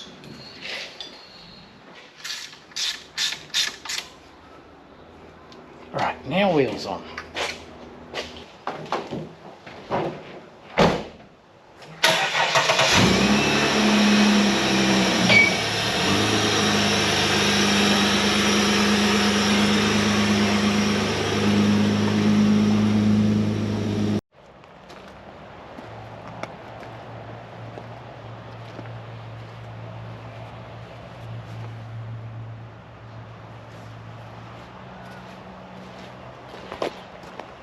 So that's probably it for today, and I do have to wrap it up a little bit early, although it is after beer time. It's my daughter's 16th birthday, so I don't have time to go for a drive now, but I don't hate how that looks. The tyres have filled up that back arch to the point where it still looks kind of low, but look at the ground clearance. It'd have 150 mil. Same with the front. Sort of closed up that guard to tyre gap. I'm yet to go lock to lock to see if the tyres touch, but right now, I'll see you in the morning, inspection day. So today was supposed to be inspection day, but I'm failing myself before I even get there. I just thought I'd whip it up on the hoist, degrease everything, just so I can wash it down, because obviously there was a lot of oil at the back of the motor. It had run down, dirt stuck to everything, so I thought I'll give this a proper degrease. And I found a couple of things. One was just a rack boot, the steering rack boot, the rubber dust cover. That was no big deal. It had a split in it, trimmed it off, slid it over, re-zip tied it, great. That's not a big issue. But have a look at this. So I'm degreasing away because it's quite messy under here, and went, that green, that's coolant. So I've got coolant at the back of the motor somewhere running down. Remember I said we had a bit of a coolant leak we had to find? Guess what? Found it. No, I haven't found it. I found it leaking. I don't know where it's coming from. But that's not the real issue. The real issue, and why I'm failing myself instantaneously, is that. The sway bar is resting on the strut on both sides.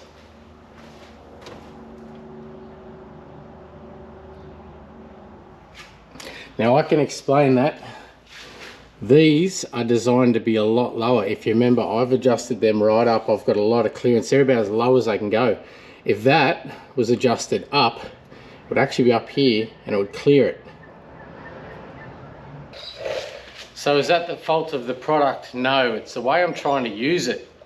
I've gone the opposite of the way they're designed. They're designed to be low and sporty and, you know, adjust ride height down. I've tried to adjust it up. The theory was good. I wanted a bit of clearance, adjustable suspension. How good would that be?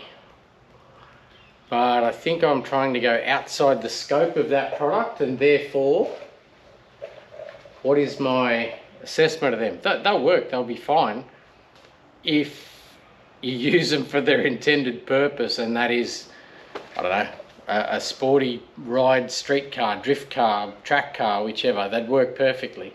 In this instance, I think I'm going to pull them out. I think I'm quickly going to order some new springs, not super stupid low like the ones we took out. So we've got a ride height roughly what we've got there. Put conventional springs in it. So let's face it, to whip them back out, honestly, half an hour. Now that they're all in one piece, and I've got the other shocks, I can piece them all together and literally go swap them, no trouble at all. So it's not a lot of mucking around, but pressure clean it, find the coolant leak, and then we'll get an inspection. Crazy. Ran when parked. Let's stop talking, get into it.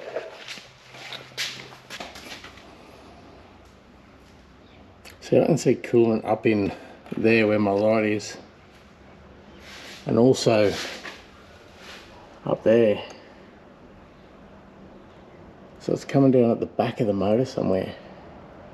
Like, look at the oil from that leaking intake gasket. It's just blown back everywhere. So I'll get him all cleaned down and see if I can't see exactly where that leak's coming from, but it's definitely the back of the motor somewhere. Hopefully it's just a hose or something.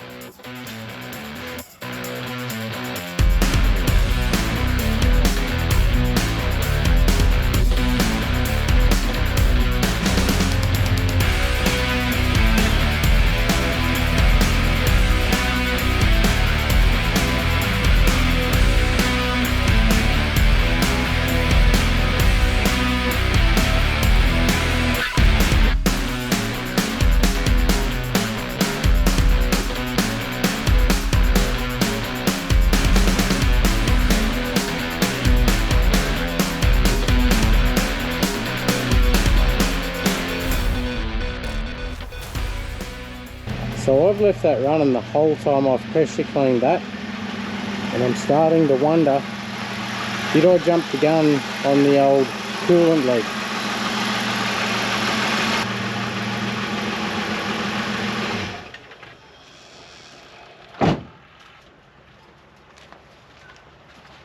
The reason I'm saying, did I jump the gun on the coolant leak? I've just pressurized that. As you know, it's up to operating temperature and there's no leak. The only thing I can think of is that I've panicked too soon, because remember it was low on coolant. Well, I think I've panicked. It could have been as simple as when I've lifted that intake manifold off, there's coolant in that intake manifold. Did it land on the bell housing, make its way down underneath? I haven't washed it off. I've put it up and went, ooh, a leak, because it was after I refitted and after I ran it. So maybe all that panic was for nothing. I did panic too. I was thinking Welsh plugs at the back, take transmission out, all that sort of crap. But there's little signs that are telling me to calm the hell down. I'll show you. The first sign telling me to calm the hell down is there's no coolant running out underneath the car. The second one is this simple little, that's a brand new radiator hose, brand new clamp. You know when they're new they come with that and you generally trim them off and whatever. I wonder if they fitted that, just never topped it up with coolant. It's possible.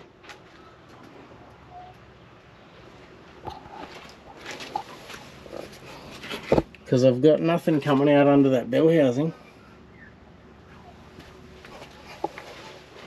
So I'll tell you one thing, you can't exactly accuse me of pre-recorded outcomes or anything like that. This has just been one step forward, one step back, jump to conclusions, change something, fix it again.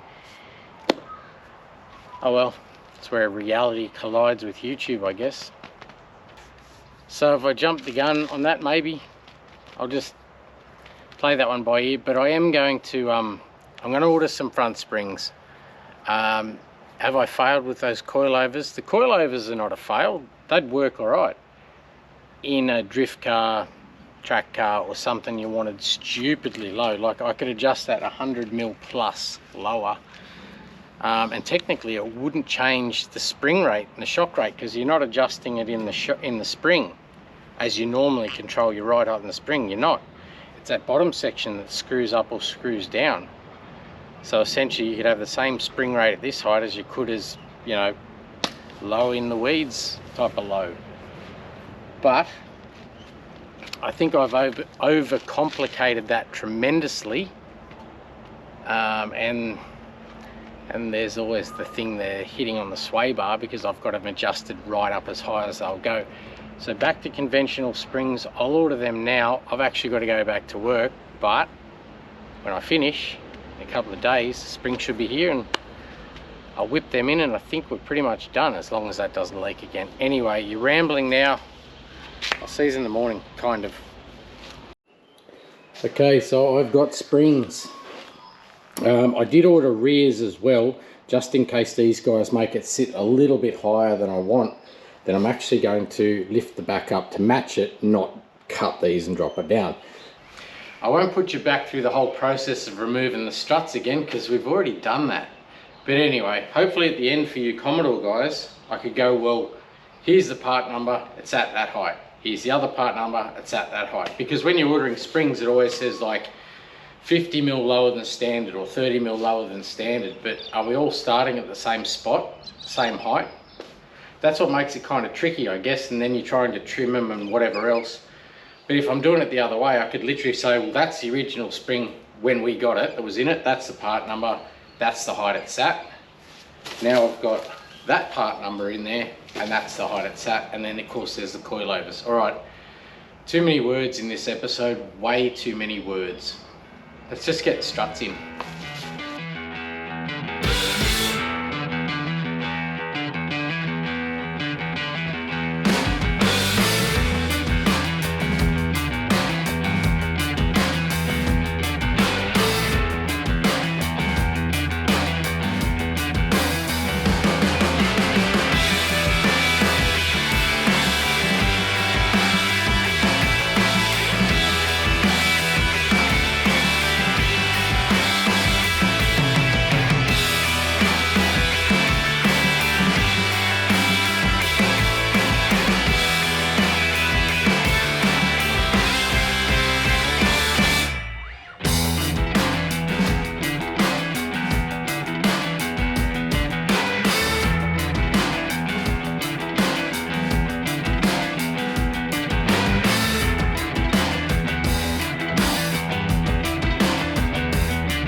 Just put on the brake, pull them into D, and just ease the foot off.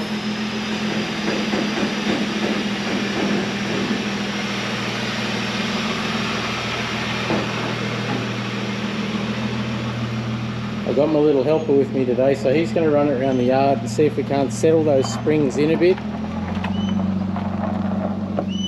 Settle them in, then check the ride height of it. I'm going to go out on a limb and say that those springs are actually almost identical to the height that the coilovers had, well, that I had the coilovers set at. And my young bloke's just going to keep circulating around, settling those springs in. I'm not sure whether it's for 5 minutes or an hour and a half, but he'll settle them in, no doubt.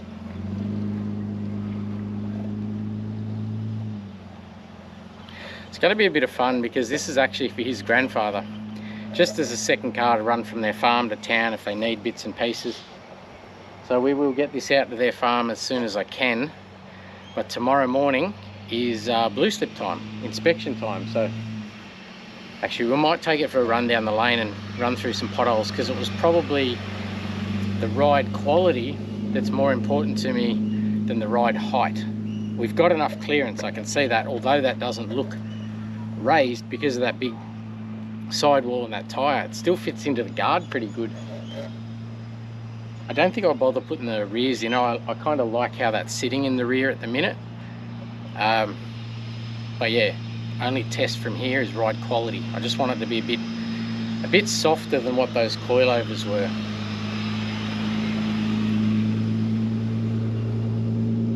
If I get it drive, that is. All right. Probably needs a bit of a wash too, just looking at that.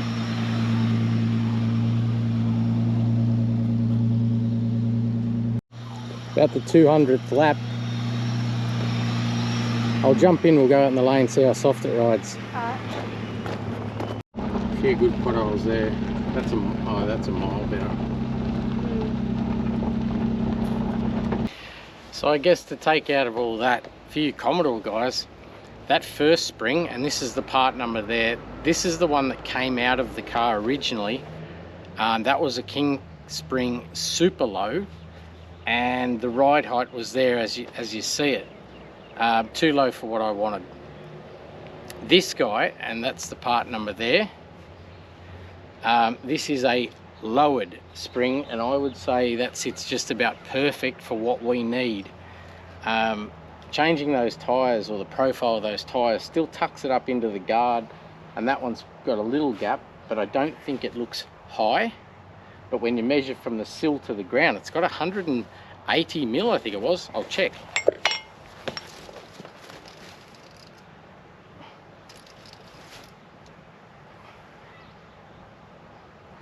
190 mil. Bottom of the skirt to the ground is 190 millimeters. Front bar skirt, the edge of the skirt there, was 220. That's that much ground clearance.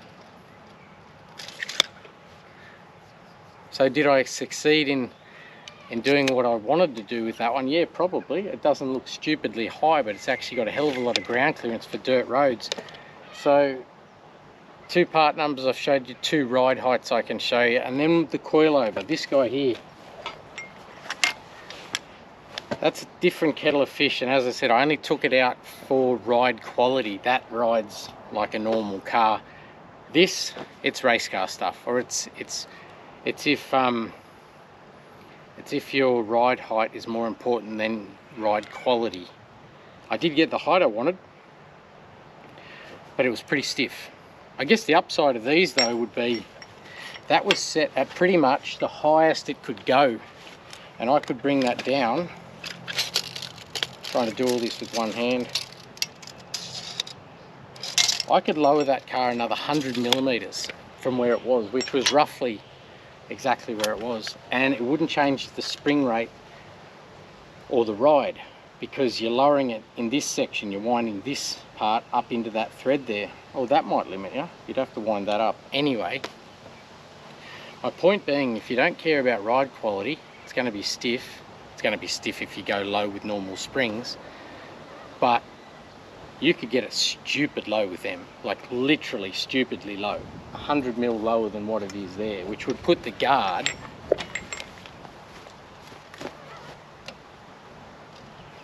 there. Of course, you might not be able to run those taller tires if you did that. That's probably not what you'd run anyway if you're trying to get it stupidly low on a track car or a street car that you want to sit in the weeds. What's the moral of the story? I don't know.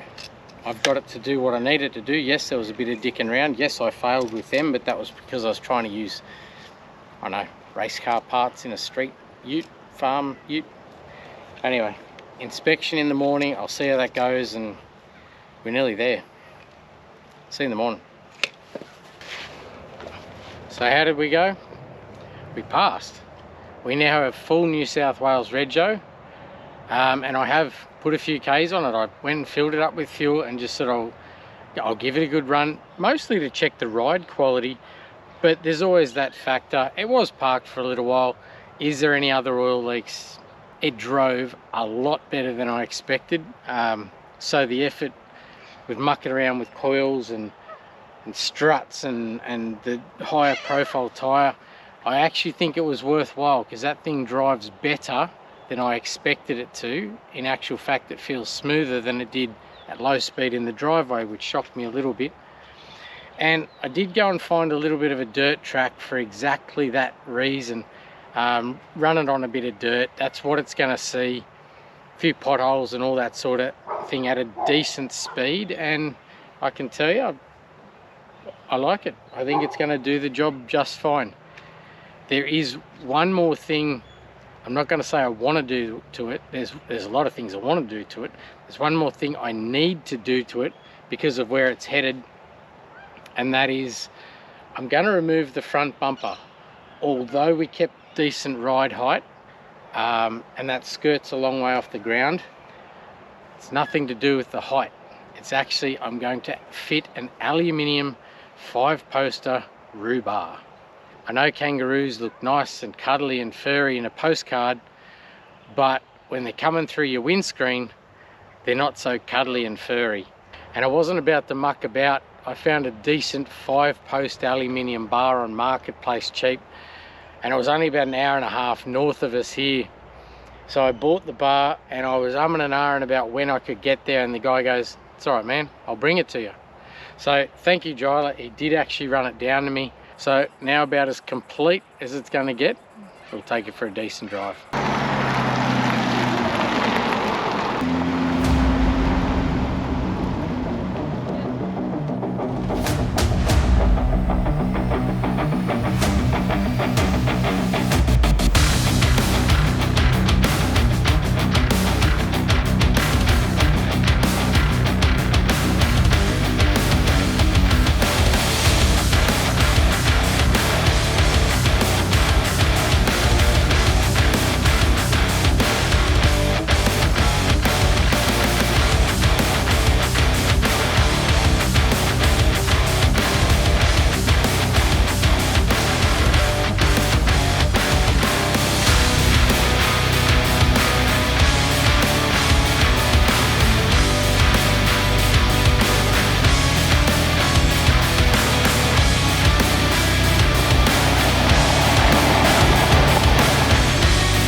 I guess a little bit different to our normal will it run and that sort of thing, the old ran when parked, but it still put me through a bit with the intake leak and all the rest of it, and we dicked around in the front end probably way too much, but this one's got a purpose.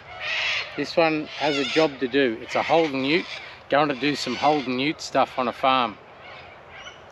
And I would have loved to finish the footage driving out to the father and mother-in-law's farm and leaving it there, but I ran out of time to get the aircon finished or re-gassed.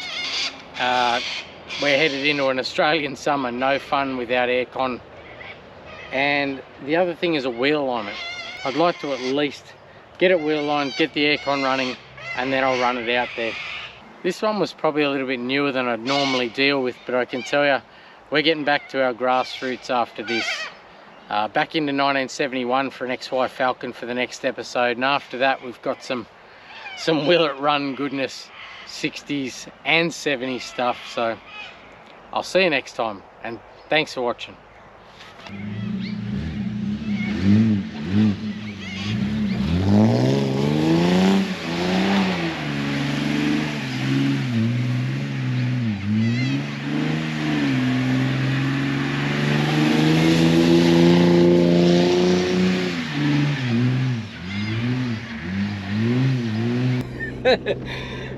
Holden Ute stuff.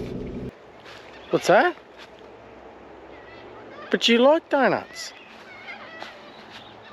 Oh, like, yeah, with the sprinkles and the glazing, yeah. Yeah, different donuts. And stop itching. No, lost it. Just like that, gone. Just like that, gone. No idea. You're full of bitchery today. Bitching about everything.